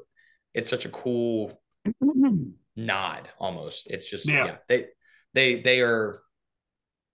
Chamber's a band that will forever be able to do no wrong in my book, just because I'm very much on the team of that band. But this record, it's cool when people that you're going to support no matter what put out a record where you're like, I could hate your guts and I would still play this record. Like it's insane.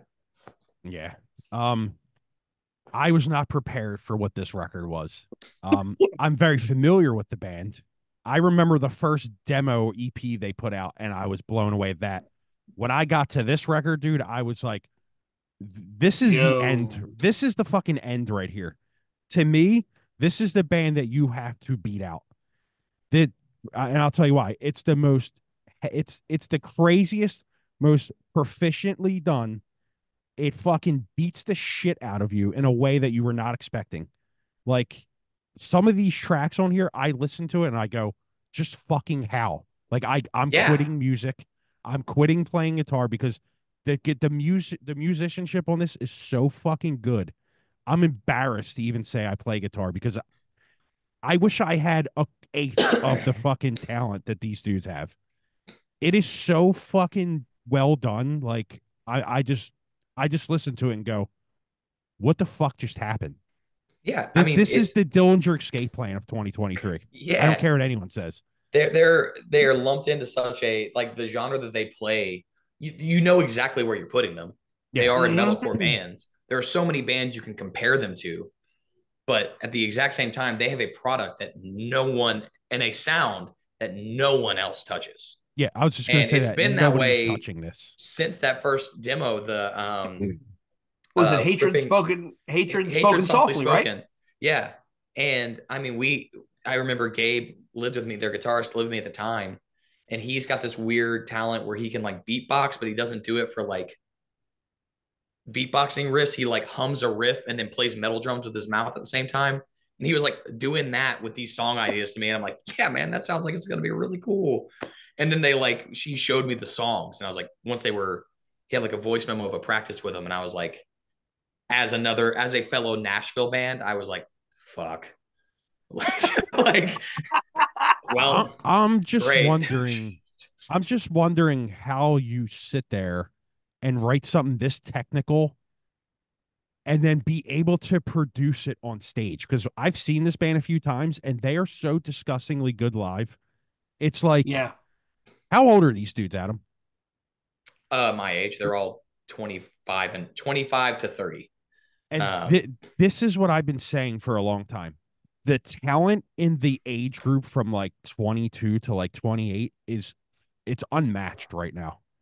I'll tell you why I think that is because back then when I grew up, we didn't have all this stuff. I couldn't go in my basement and turn my computer on and just write riffs. You know what I mean? I had to have a piece of shit PV practice amp and have someone yell at me. But like these guys, dude, they can sit there, a pair of headphones, and just write.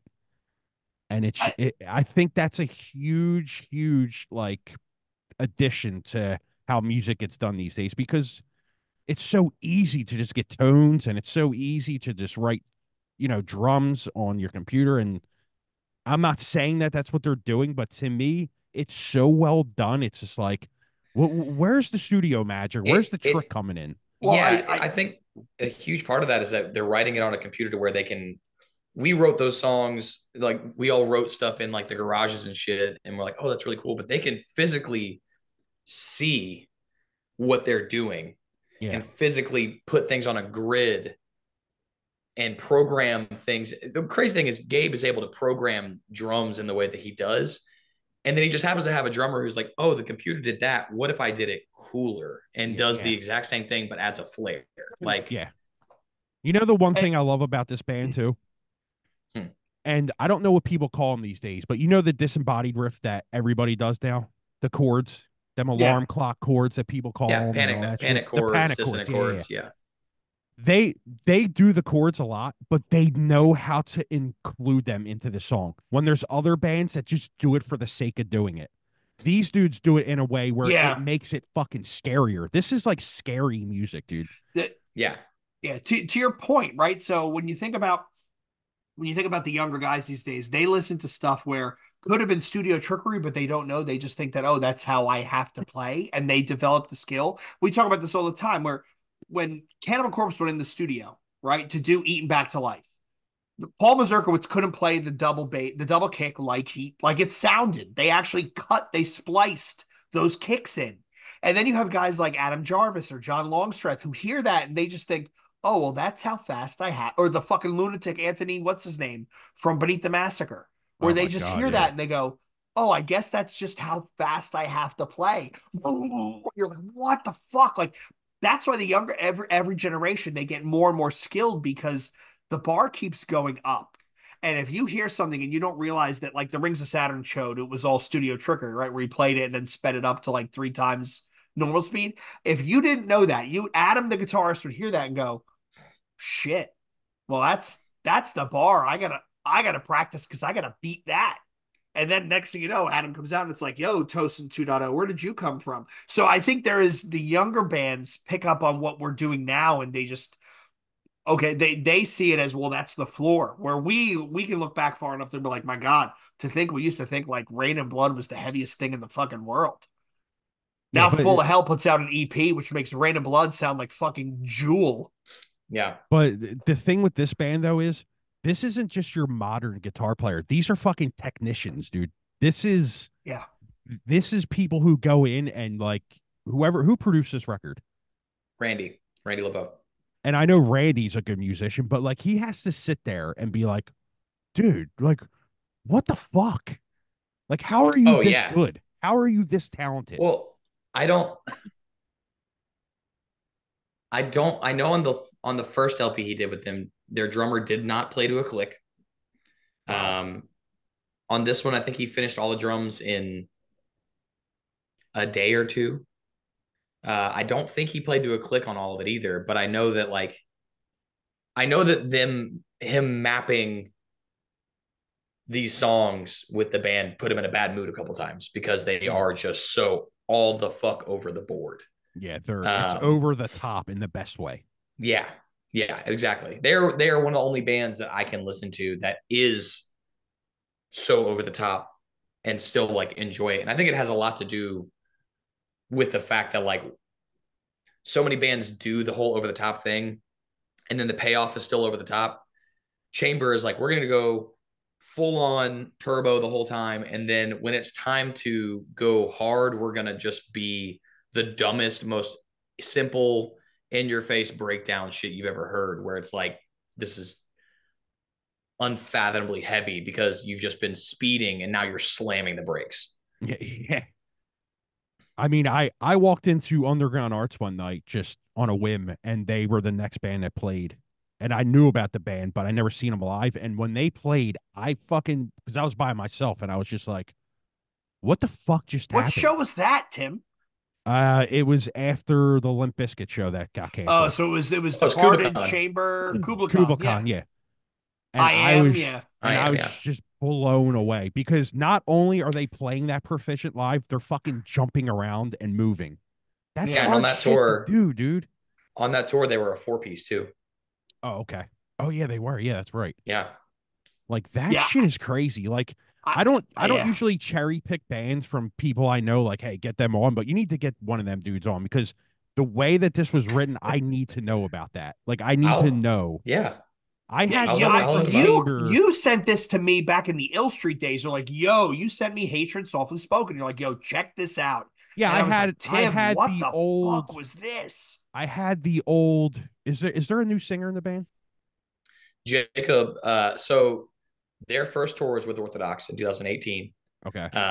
And in the middle of that, Jacob was playing bass for Orthodox. Okay. And in the middle of that tour, they kicked the original singer of Hatred Softly Spoken out. Okay. And Jacob started doing vocals halfway through that tour for that band. I think I had the drummer on back in 2018 on Ill Street because I You did have them did. on before. You were, because he was talking. I remember specifically him. We were somewhere in California, I think, and I remember him specifically like going off to do the interview. Yeah. Yeah. Cool. He was really cool too. Yeah, Tay's a sweetheart. Yeah. So I do seriously tell them if they have time, if they ever want to do it, because me and Jay would love to talk about that Oh, record. absolutely. Yeah. The fucking last Yeah. couple albums, Cost Sacrifice is great. Ripping Point and Tearing. I mean, the first time I saw them, they were the opener at it was at Creep Records. And it was like them and Kane from Vomit Forth. What was his last? It was like a new metalish band. Oh fuck. Dilate. Dilate. Yeah. Yeah. Yeah, it was Dilate, and I forget who else was on the show, but I was like, yo, that was no fucking joke. Dude, Like you know what the perfect word for it is? It's fucking devastating, dude. Like that Yeah. shit is That's devastating. a good way to put that. Yeah. yeah. Like I'm sorry, but every other band in that genre, you need to catch up because that Yeah. shit is crazy, dude. I think what separates them and Vane even is another one I'll throw in there. Is like a lot of metalcore bands, especially the ones that do the like disembodied realm, can make scary music because like it's not that hard to make a scary song. But like the song, like the initial time that you hear like the Panic Note stuff in the song Severed, which was like the track one they ever released, that is evil. Yeah. That it is. sounds Easy. evil. It sounds maniacal. Like that is It the does. difference between like them and so many other metalcore bands is them and Vane both. They sound like horror movies. Yeah, It's not just you're like right, man. scary, like you can imagine getting beat up at a show to this. This sounds like somebody is being bludgeoned. Like Someone is sharing a part of their psychology that we don't feel comfortable being on the other end of. Yeah. Who else would you put in that bucket? Vane, Chamber, who else? In that genre. Like the stuff where you're like, yo, this is somebody sharing. They're working things out that I don't know if I feel comfortable being on the receiving end of this. Daughters. Yeah. Probably I would have said Chat Pile until I saw them live, and I was like, oh, this dude is the goofiest dude I've ever seen in my life. Oh, you see They're Yo, them live? I can't get through that I album. booked them. I booked them back in September or whatever, August, something like that, and fucking unreal live. They sounded perfect. Honestly, sounded better than they do on the record. They sounded Wow. huge, but the entire you go to see Chat Pile and you think it's going to be a very almost like big. Visceral. Yeah. I just expected it to be like between songs having a lot of opinions and things to say because the songs are very opinionated. And uh, the entire time he was just talking about movies that were made in Nashville. Whole time. That was it. They didn't have a set list. They just asked people to call out songs. It was That's sick. cool. But that is kind of, honestly, that's one. kind of cool. But then like new metal aside, because obviously like Korn, Slipknot, bands like that, like that's what that genre is things like that. But like in the modern world, I would say Vane, Daughters, can't listen to, you got a moral quandary of listening to Daughters anymore, but like I'm not going to act like You Won't Get What You Want is not a fucking like the journal of a psychopath, which we learned it quite literally was. Yeah. Yeah. But in To terms of me, this is Under the Running Board and Jane Doe packed into just devastatingly, terrifyingly brutal. Yeah. I mean, Yeah. Like imagine you take them two records and combine them and then add the terrifyingly disgusting, brutal element to it. This is that record to me. imagine like a Vane Chamber, like a Primitive Man tour, right? Because Ethan, he's working shit out on stage where you're like, they're them, the There's body. demons in that Oh, motherfucker, Yeah, man. one of those bands where you walk in and you're like, oh, I can't do this. I can't just like, I gotta get out of here. another in that realm of like unpacking something deep and disturbing is two records technically that came out this year. Step Into the Light, Failure Will Follow from the Acacia Strain. Yeah. Yeah. Step Into the Light, the record itself, like Step Into the Light, probably my favorite Acacia Strain record since Wormwood in terms of like their traditional sound. But Failure Will Follow, the song in particular, where it has the girl singing over the breakdown, like that's building up. That is the most haunting thing I've heard since I can remember. That came on when I was like one morning. I think the morning it came out, I was just doing chores around the house and had it on in my AirPods, and that part hit and it like ruined my day. I like swear to God, I was like, oh my God, like that is awful. Like not in a bad way, but just like the best possible way. Yeah. literally, like it was just the most haunting, scary. It just feels like I'll never see the sun again, kind of thing. They're having a bit of a renaissance with the last couple albums where they've turned a corner and they're starting to, I'm not saying that they ever lost their groove, but they really started to reestablish themselves as almost like the forebears of a lot of that really deeply uncomfortable yet technically profound metalcore.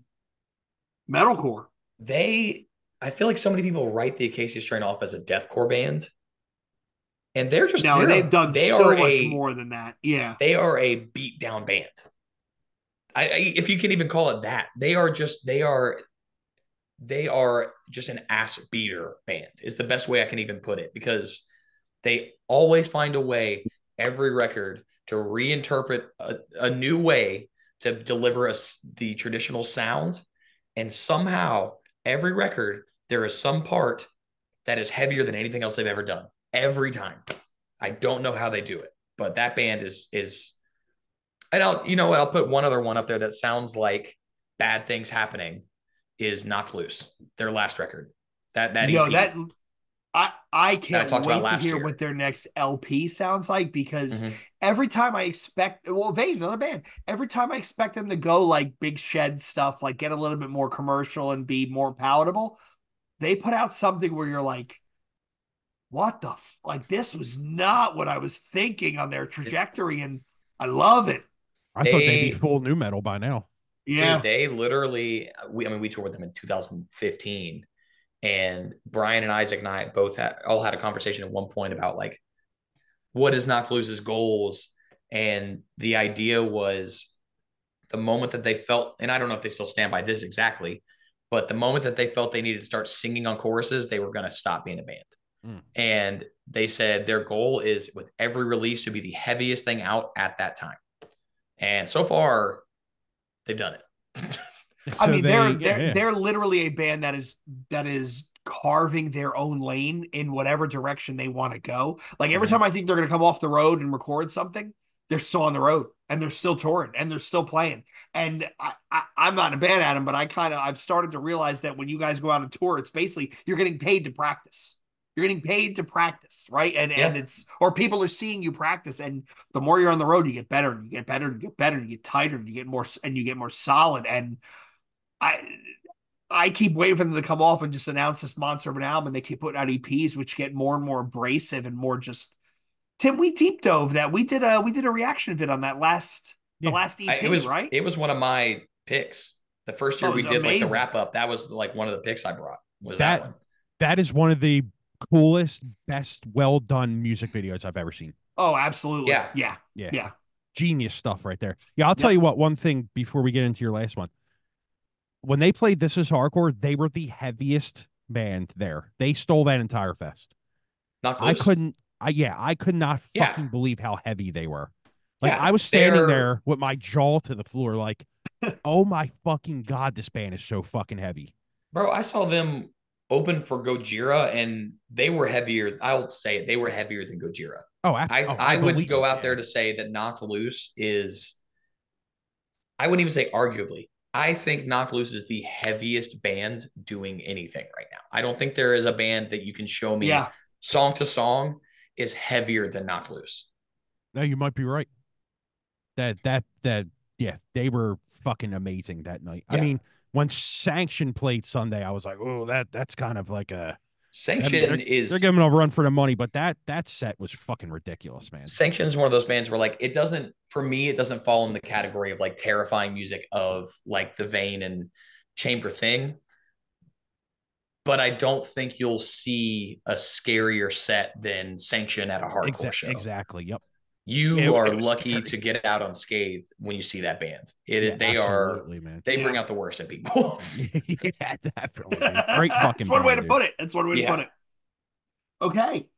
So last pick of the evening, I think it's mine. So it's my not heavy pick. Mine was October Drift. I Don't Belong Anywhere. Let me just go first, please. Okay. I'm sorry, Jay. I hate this record. I'm sorry. Let me just can't go do it. second. Yeah. I'm with Tim. I couldn't get through this record. I can't do it, dude. Jesus. What's wrong with you guys? This is a terrible record, dude. What the fuck is wrong with you guys?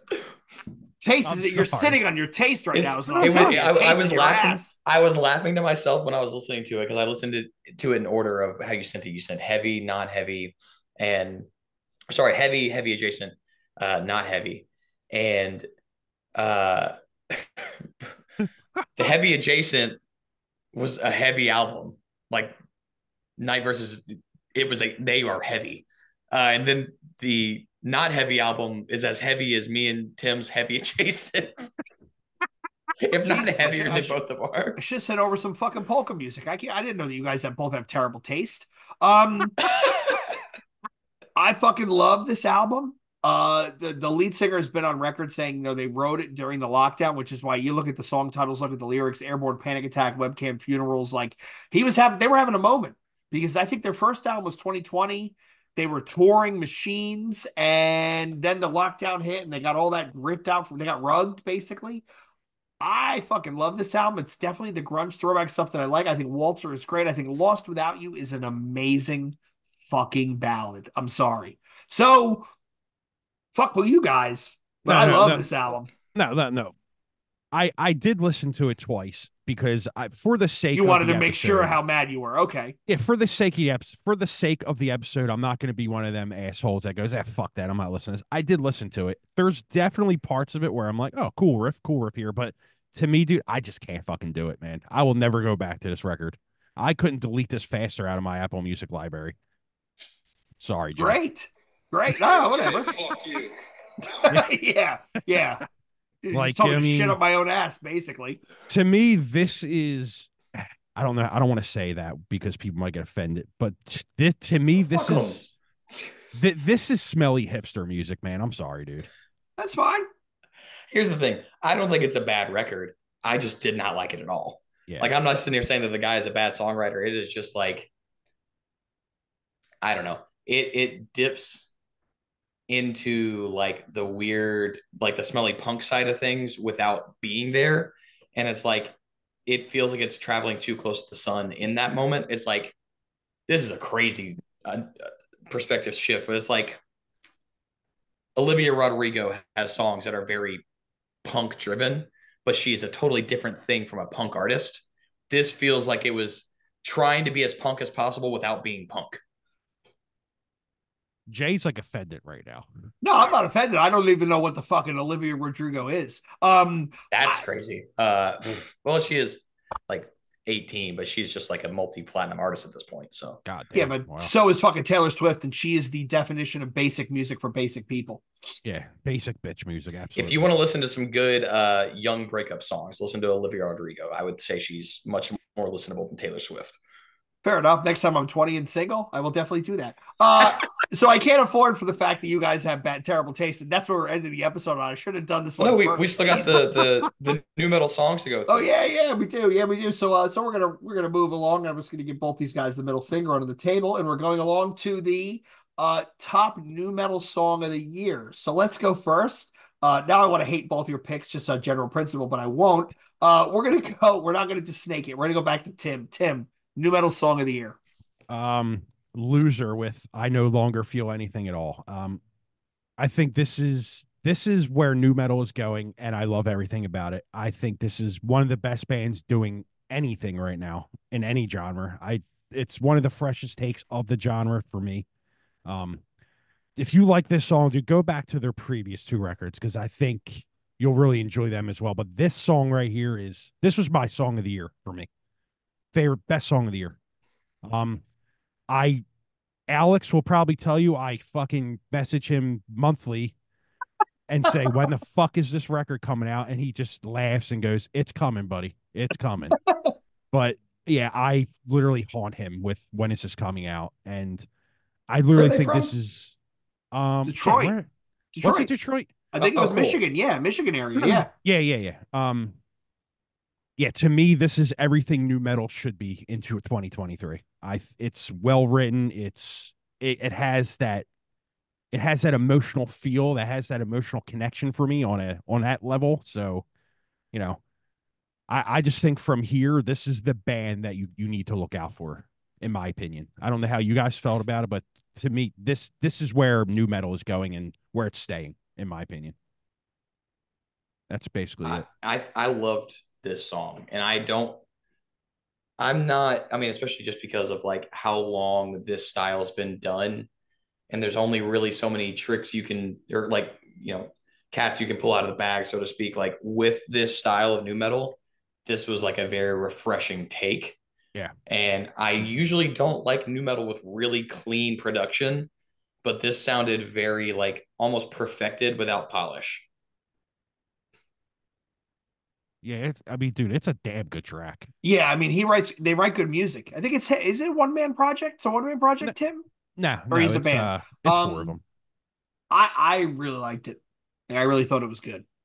I mean, there he them he whomever Alex, they're one of those bands that they've taken that new metal gauntlet, but they've taken it in a unique direction where it doesn't say it's not straight throwback, it's not straight homage. They do enough new things that you're like, yeah, this is basically an outgrowth. This is another branch off the tree, and I think it was fantastic. Not as good He as the song that I picked, but it's good. he's got a fucking great voice, screaming and singing wise. Yeah, He's just got a great fucking take for the music, man. yeah. And he does beats and stuff too that he puts up like snippets of. They're fucking good, man. He's a super talented dude. I mean, I'd never all you even heard got, of it all you, until yeah, all you young guys, man, are just. I'm fucking jealous. You guys are just super talented people, man. Seriously.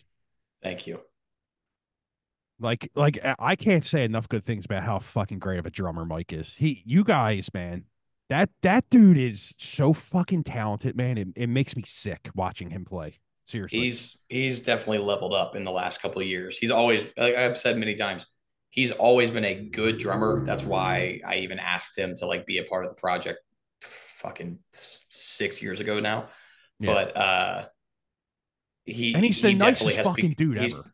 he's Yeah. become a great drummer Yeah. since. Yeah, he's a sweetheart. Yo, He's also he can also be the biggest asshole you've ever met, but he it takes a lot to get him there. If you're getting that into Mike, you definitely deserve it. So yeah. He made Zone Zero that much better just from him drumming.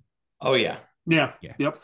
Yeah, he's a super, super fucking talented dude, man. I honestly thought one of y'all would pick Zone Zero for one of your songs. I was kind of surprised when you didn't. I was also pretty surprised that Soaking Earth by Orthodox didn't make it either, but it is what it is. So not a big deal. But we couldn't do that with you on here. Yeah, seriously, it's like yeah, just blatant. Like get on the knee pads, boys. Okay, so Yeah. moving along from Tim, Adam, what was your pick for new metal song of the year? my pick is the song "Take Off" by the band Gideon, which probably surprises anybody who is familiar with Gideon but hasn't listened in a while. Uh, Gideon, for those who are completely unfamiliar, started off as a melodic Christian metalcore band 10 or so years ago, and within the last few releases has really started leaning into the Limp Bizkit side of new metal.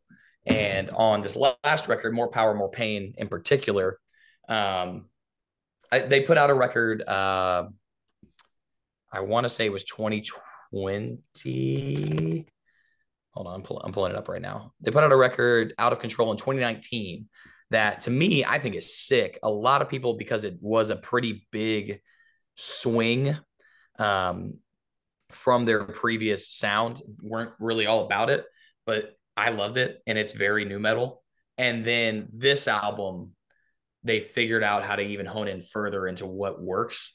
And dude, I think Take Off is like the epitome of like fucking trucker new metal. Like it is literally it pedal to the metal. I just want to take off is the chorus. It just sounds like dirty, just dirty, like oh, you don't like it, I'll beat your ass type music. And it's also like, I feel like new metal is always heavy, but not in the way that this song is. Like this song is heavy and not really in good. like a traditional metalcore way, but it's just like the whole time it's just groovy, bouncing, pushing. And then like when it hits, it whoops your ass.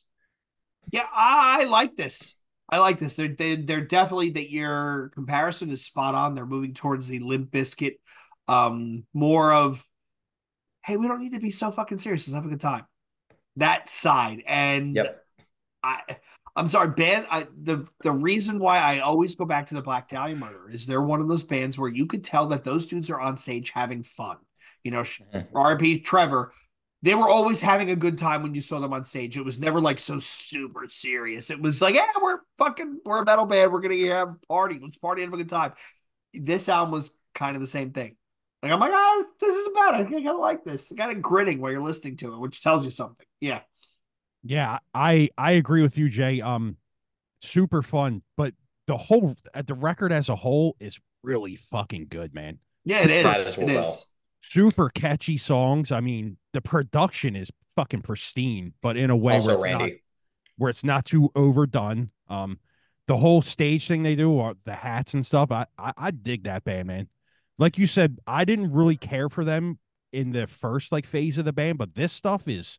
I remember when the record came out, I was driving my golf cart at work, and I was just like, dude, like feeling myself, like this is a fucking amazing record. I remember messaging you, and I was like, yo, you're touring with these guys, right? You're like, yeah, yeah, yeah. I'm Mhm. like, yo, this record's amazing. Like Not it's just only like them live, I don't know that we've toured with a tighter band. Like they are just such a force live. And also people say like, oh, they do the hats thing on stage, like we're talking about Dan with his cowboy hat. That is not a stage thing. That is just fucking Dan. That is just how he is, which I think is makes it even more authentic is they're kind of leaning really hard into like all of them love country music and like the whole record. If you haven't listened to More Power, More Pain, the entire thing is woven together by a really old Hank Williams Jr. Interview. It's like the songs are introduced by the way that the interview goes, and it's really well done and really cool and deliberate. And it's that band is also on the brink of something crazy. Like we played Furnace Fest with them, and they're from Alabama.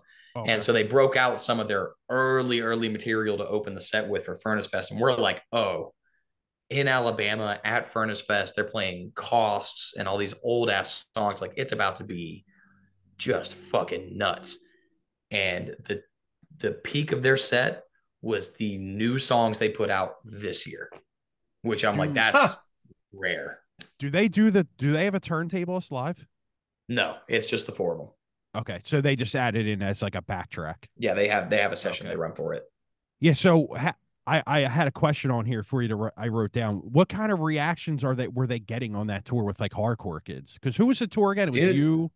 Well, it was a weird bill. It was them, For the Fallen Dreams, us, and Guerrilla Warfare. And to be honest, like anybody who is like, oh, I don't think Gideon's worth tickets, does not know what the fuck they're talking about. That band has a cult following at this point. Like they posted on their Instagram story, which is only available for 24 hours. One time, if you wear a cowboy hat to one of our shows, you'll get 10% off of anything like the merch table you want. Every day, just tons of kids. And not only that, but like, again, starting phase of the band, not really my thing. Melodic metalcore with like the really tight, choked breakdowns, not really my thing. But their sets, when they played for like 50 minutes. Wow. And it was hype the entire time. And I mean, like we played Tampa was day one, and dude, it was like watching a Kublai set. It was just people stage diving the entire time, people singing every word. It was that night we really didn't know what to expect going on the tour. We were excited to do it because we love those guys. We've known those guys for years, but we didn't know what to expect because they hadn't done a headliner in so long. And, you know, we didn't know what For the Fallen Dreams was going to bring to the table or Guerrilla Warfare. We didn't know any of those guys. And to see that on night one, we were like, oh, this is going to be a good time. And like every show, even some of the shows that were shot in some areas where it's hard to pull, their sets were nuts every time. Every time. Couldn't be beat. Doesn't surprise me, man. Yeah, they're definitely on the rise where I see them getting signed. What label are they on again? That was the last record that they had with Equal Vision. Okay. So I definitely see them getting put on like I don't want to say like a road runner. It could be possible, but they're definitely going to blow up because that record is, you know, I've told a lot of people about that record. Like if you liked the new metal stuff, you definitely need to give this one a shot because I thoroughly enjoyed that record. Yeah, I would say something like Nuclear Blast or Roadrunner or something would be cool. I think the place where they would thrive, UNFD. me personally, no. Sharp Tone. I think Sharp Tone, yeah. which is the sister label to Nuclear Blast, anyways. Okay. And Sean, their manager, is the owner of Sharp Tone. So like it would make the most sense. It's a slight conflict of interest in that relationship, but like I don't know, Sharp Tone, I feel like doesn't get the love it deserves in terms of like the catalog. I can understand not being about the catalog, but from an artist perspective, that label puts on for their bands. Yeah, like if you don't like Dying Wish, it doesn't matter because if you like breakdowns at all, Sharp Tone's going to make sure you see the advertisement for that band a million times a week when they have something coming up. That's like the kind of shit you want. Absolutely, and that's like, so I'm hoping something like that works out for them. I guarantee they've got offers because like I said, the band is doing well. They not only did really good on the headliner, but also they just played all those Danny Wimmer festivals and crushed them. And yeah, it's fun. And it's also, it's a nice boost to see a band so far down the line really get a moment that's better than anything they've had before. It's uplifting to bands like my own, where I'm like, we've been doing this a long time and we haven't quite gotten to where we want to go, but like we're starting to get there, and we see bands that have been doing it even longer that are finally like, okay, it's happening. So true Speaking of testament to stick labels, to it. tell Century Media to stop fucking us over. Please, Oh my Christ's God. sake. It's not Century Media. It is I the know. Orchard. Yeah, that's what I figured. Yeah. Yeah. They fucking, dude, the we fucking put up, Sony Orchard. we We put up can't do 1 any second and we get reaction killed. vids of anything Century Media. And you know what? It sucks for those bands because there's a lot of bands that we'd like to put out reaction vids, but as soon as we do, it gets flagged. As soon as we did Soaking Nerves, dude, I uploaded a second into uploading. It was like done, delete. Like, what the fuck? Yeah. Drives me nuts because that's such a good way to like get your stuff It's an across. Is like you can only easy do way so much for with your own advertisement and such, but like when other people react to things, people listen more than just seeing an advertisement. it's an easy way to get organic growth. Let other Yep. people pimp your own shit. And The it's Orchard ridiculous. fucks itself every time. Like literally, Tim and I joke. We just did a whole bunch of reaction vids. We jokingly introduced ourselves as the unofficial Unique Leader podcast because we review so much of their stuff, and you just screw your bands. All right, so my pick, kind of partial. My pick was the Drowner, the newest Drowner song, "The Other Side." You know, we did so much awesome new metal this year. Get Memorage, Ashes Like Rain. 13 had a new album. The Evil Gloom shit out of Japan is fucking bananas. But I think this song is truly this album, Austin Hunter. I know you're listening. Please put the album out. It's gonna it's gonna set a bar, or it's gonna be Yeah. like, yo, all you bands doing this new metal revival, here's where it is. Get to fucking stepping, because they shared this with us, and I was like, holy shit, they Yeah, I they mean, crushed it. and I agree. I'm not just saying this because we had the honor of putting it out on the podcast. But like this song, dude, and the songs they sent us as well. This is, I know I said Loser is, where new metal is going, but if there's a second band, it's this one. This Yeah. shit is so well written, man. I just don't know what else to say other than agree with you, because right now, this is the peak as well. Like when Yep. this comes Yep. out, dude, this is, catch up, man, because this is what's really this shows you what can be done in new metal. If What did you think, Adam? I really wanted to hate on this because of how salty you got over the October Drift thing, but I can't. It's a really good song. yeah, My only complaint for it was like it feels like it's a very full song, but the production was a little lacking in parts. But like it made me want to be like, okay, I need to listen to this band, because yeah, you do, it man. felt like I was listening to a deep cut Korn song. Like it was really good. Yeah, I really think they've got nothing but the future ahead of them. That EP was a monster, and then they did a whole bunch of remixes, which I'm always partial to because that was a late '90s thing, and they did a bunch of remixes that were great. Yeah, I think, and we've heard a couple of tracks on the new album, and I think it's going to be fantastic. Yeah, I mean, I and think they nailed they're the sound without being overly not like a tribute, but what's the word I'm looking for here? They nailed the sound without sounding overly derivative, if that makes any sense. they don't Like they it's not like, don't oh look, they're taking Slipknot and Korn and putting it together. I think they no do something really unique. they don't copy off anyone. They Yeah. have their own style, and it's like it's crazy how like a band comes out of the new genre and then you completely go, wait a minute. Like this is new, because in new metal you don't hear the word new because everybody copies off someone else. It's kind of like Yeah. Ashes Like Rain. That Ashes Like Rain EP, which you should really listen to, Adam. That shit is so well done, dude. And it's one man bands that do this Yeah. stuff.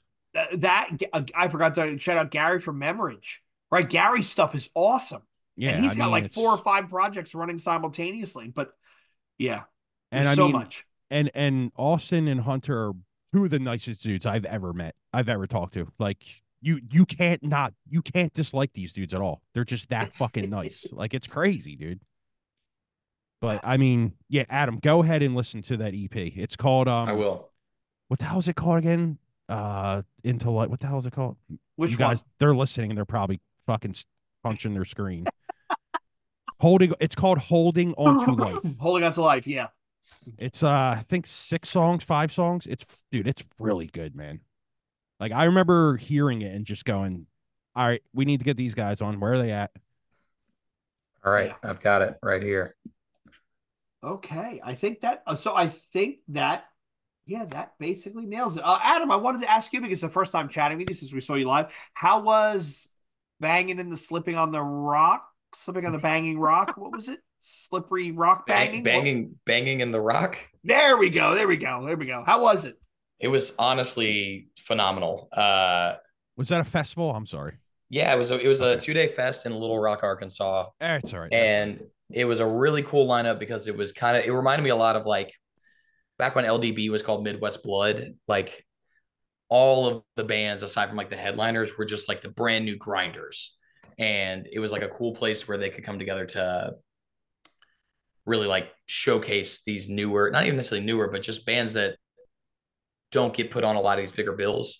And then you had like our night, the headliners were Terror, God's Hate, and Us, which was really crazy to be equal build to Terror and God's Hate, which was sick. But like we also were the very clear like sore thumb band, I would almost say, because every band before us for the most part was very death metal or hardcore esque of some Yeah, way. didn't you say it was like Skeletal Remains and Enforced played right before you? Literally the last block of bands was No Cure, Skeletal Remains, Enforced, Orthodox, God's Hate, Terror.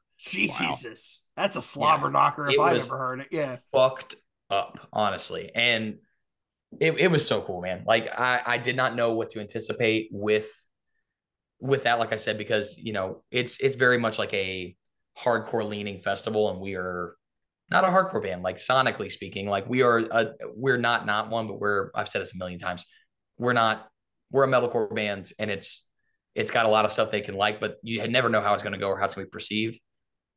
Our set was like top 3 sets of our entire year for me. It Wow. That's was awesome. unreal. We started and the front was a little thin, like the front row against the stage. I was like, oh, all right, well, it's gonna be one of those, not a big deal. Got through the intro, and it was like everyone just swooped down, and it was just chaos, That's absolute awesome. Love it. What chaos. what is that, Adam? 6 hours from you? 7 hours? Six? Is it that Like far? right at 5.5 or so, Okay. yeah. So Is it that is was. that is that in like the Ozarks or some shit? Nah, Little Rock, right? Little Rock, It's Arkansas. in Little Rock, which Ozarks are out that way, but not. Okay. It's Little Rock's like on the far eastern side. So what is going on with Orthodox? I'm sure people listening because whether you like it or not, dude, every time I've seen you guys live, when you guys get done, dude, the people in the crowd are like, "Holy fuck, that band is so good." Yeah, it's awesome to watch the people around you who you look at the one guy turn to the other guy and go like they you can tell the people who'd never seen you guys before. Yeah, I'm Yo, yeah, glad. that last Philly show when you guys got done, a dude literally turned around and goes, "That was the best show I've ever seen." I swear to God, I was That's like, "God yeah, crazy. damn, dude!" Like that's in I'll Brianna take front looked of at us. that. me, Yeah, and she's like, "Wow, they really like him," and I'm like, "I told you, dude, they're a fucking great band." But he literally Fuck was yeah. like, and he was like a younger kid. He's like, "That's the best show I've ever seen." He That's came so out, sick. he came out sweaty as hell, loving his life. Best show I've ever seen, man. I love And I that. was like, Oh, "Damn, that's awesome. nice, man." It was this tour that we just did was definitely like a conversion tour because stick to your guns, comeback kid, very hardcore person, but also much older crowd that like for a 10 year of an album for a hardcore band, especially like statistically speaking, if 10 people liked that album 10 years ago, probably 6 or 7 of them stopped going to shows 5 years later, right around the time we started really touring. So a lot of people had not heard of us. There was a lot of shows that were like full on fluoride stare, just people just not didn't have no idea what's going on kind of thing. But it was cool because we had a lot of conversion on that tour. I think it did a lot of favors for us. you should have talked Um, shit like, "Hey, for you older people, we have Metamucil single serving packets on sale at the merch table for those of you I over 35." I definitely said some shit like that. Like we played San Diego, and I was like, I feel like I'm 30, so like going to a hardcore show, I'm usually middle to older tier of the show, or at least I don't feel young. But The fuck, we dude, I'm played. 46. Get in my lane, It's Jesus. very different in the Northeast. I feel like it's a lot more acceptable for people to stick around for longer in the True, true, Northeast. true. Um, like that, and that's one of the things I noticed the first few times I played it. I was like, oh wow, it's like there's like adults here. That's But because it like, was New York hardcore. Like all the guys who still swear yeah, that Madball is the best hardcore band on the planet. Like they're still going to shows, you know? yeah, exactly. And uh I don't even remember what I was. Oh, but like San Diego, I looked around. I was like, man, like we got on stage and it was packed, but I was like, I feel like this is gonna be a dud. I feel like this is not gonna be good, and it wasn't. It was like people enjoyed it. Nobody, I don't think there was a single room that like didn't enjoy our set. And but that's mainly just because like the guys playing behind me are amazing musicians, no matter Yeah, if you like the I've also music or heard San not. Diego's a tough area to play. Like, because if no offense, I love and respect our armed forces, but there's a lot of Marines, right? A lot of military guys. If you're not Five Finger Death Punch, I kind of think you're out of their lane. That can go one So of two ways because like Colorado Springs is a lot of same shit, and we have had fucking crazy shows in Colorado Springs. So, true. but all the same, anyway, to answer your initial question, what we have going on, we are in terms of the things we have announced. We have we're direct support to Darkest Hour on Aurafest in March. Right before that, we will be leaving the studio with Randy for about. We'll be in there for about a week doing some pre-production for a new record. We have two shows with the plea for purging in Nashville. One sold out in under 24 hours. The other is selling fast. And then all of April, we'll be in the studio recording LP4. awesome. And then we'll be home. I'll say this, we'll be home for a week after that. And then we go on a tour that a lot of people are going to want to see. So you're gonna be up in North Jersey for a month? mm-hmm. Oh, you're gonna let me know, Adam. I'll drive up. I'll fucking Word. drive up I during the week. will. I'll I take a will. day off. I'll drive up and come fucking hang out. Absolutely. Cool. I definitely will. Awesome. You guys have songs written, or you're gonna write them in the studio? We have, I think our approach, Austin, I think Austin really liked having Randy's input on the songs uh, on the last record. And so for this one, we have a ton of working material. I don't think we have a single song where we're like, yep, that's done. Like we have like 13 pieces that are like clear, strong starts. Okay. But I think Austin being like the lead generator for our stuff wants to go in and like let Randy sit down with it and try to like scope a vision together with an additional head in the room. So Yeah, I mean it's smart too because the last record you could see like it's not saying that let it take its course was a bad record because it's not at all, but the progression from that record to the new one is it's fucking tenfold, dude. Like it's great. I thank look you. forward to the Appreciate next that. album either being deathcore or sounding like an October Drift knockoff. Yeah, maybe it'll make your top three. We'll see. Yo, you know what? It seems like you Fucking guys guys. get one of your best reactions in Orange County. What's that place called? Chain Chain reaction. Chain reaction. Reaction, yeah. I watched a show that you guys played there and you were like, it's amazing to fucking be here. And then It's people went amazing. off, dude. It's amazing to be there because I grew up like watching videos of shows there. Yeah, like Throwdown and all But that kind of shit. Yeah. yeah, I mean it's a legendary venue, and I have no qualms of any sort with the venue, the space, the staff. But for some reason, post pandemic, we played there maybe four times post pandemic. Three of them were like, eh. Duds. Like the Yeah. sets were cool, but it was like not the biggest deal in the world. And then we headlined there, and it was fucking crazy. But the guy 197 who films all those sets actually Yeah. he filmed our set at Banging at the Rock, and he came up to me after the set and was like, man, it's cool to see you guys get a reaction that you deserve outside of Anaheim. He's like, because some of our sets there, like I said, were nuts. But we've gotten to where when we play Chain Reaction now, we're like, let's go in with zero expectations because we have no idea how this is going to go. So it's one of those venues where I'm always excited to play it, but it's almost like a crapshoot of like, is this going to be like the first and the last time that we played it where we couldn't believe the reaction, or is it going to be some of the other ones where it's like we're really having to like pull some people in, you know? Adam, Yeah. if you with that in mind, what would you say is the Orthodox home away from home, where consistently, no matter what tour you're on, you're going to get a pop, you're going to get a reaction, you're going to come off Can, and say can that I was guess? awesome. Can I guess real Yeah, go quick? for it. Is it somewhere in Texas? Used to be. That's okay. Because, I mean, realistically, Houston is like some of the craziest shows we've ever played have been in Houston, Texas. But on this last tour, arguably the worst show we played all year was in Houston, Texas. Oh yeah, So, Really? yeah, you did tell me that. That's right. it Yeah. was just like we were the opener that night, and the room was like they'd never done a heavy show there. So I think people weren't familiar, which has a lot to do with the psyche of how a show goes. Mm-hmm. And I think it just happened to be all the people in Houston, Texas that don't mosh. Hmm. So it was just shot city, man. Like I don't know what was happening. But like by the end of that night, we were like, man, I can't wait to come back and make this better, because that was not the way we wanted to end Houston for the year. But our headliner in the summer was arguably the best show not in Nashville that we've had.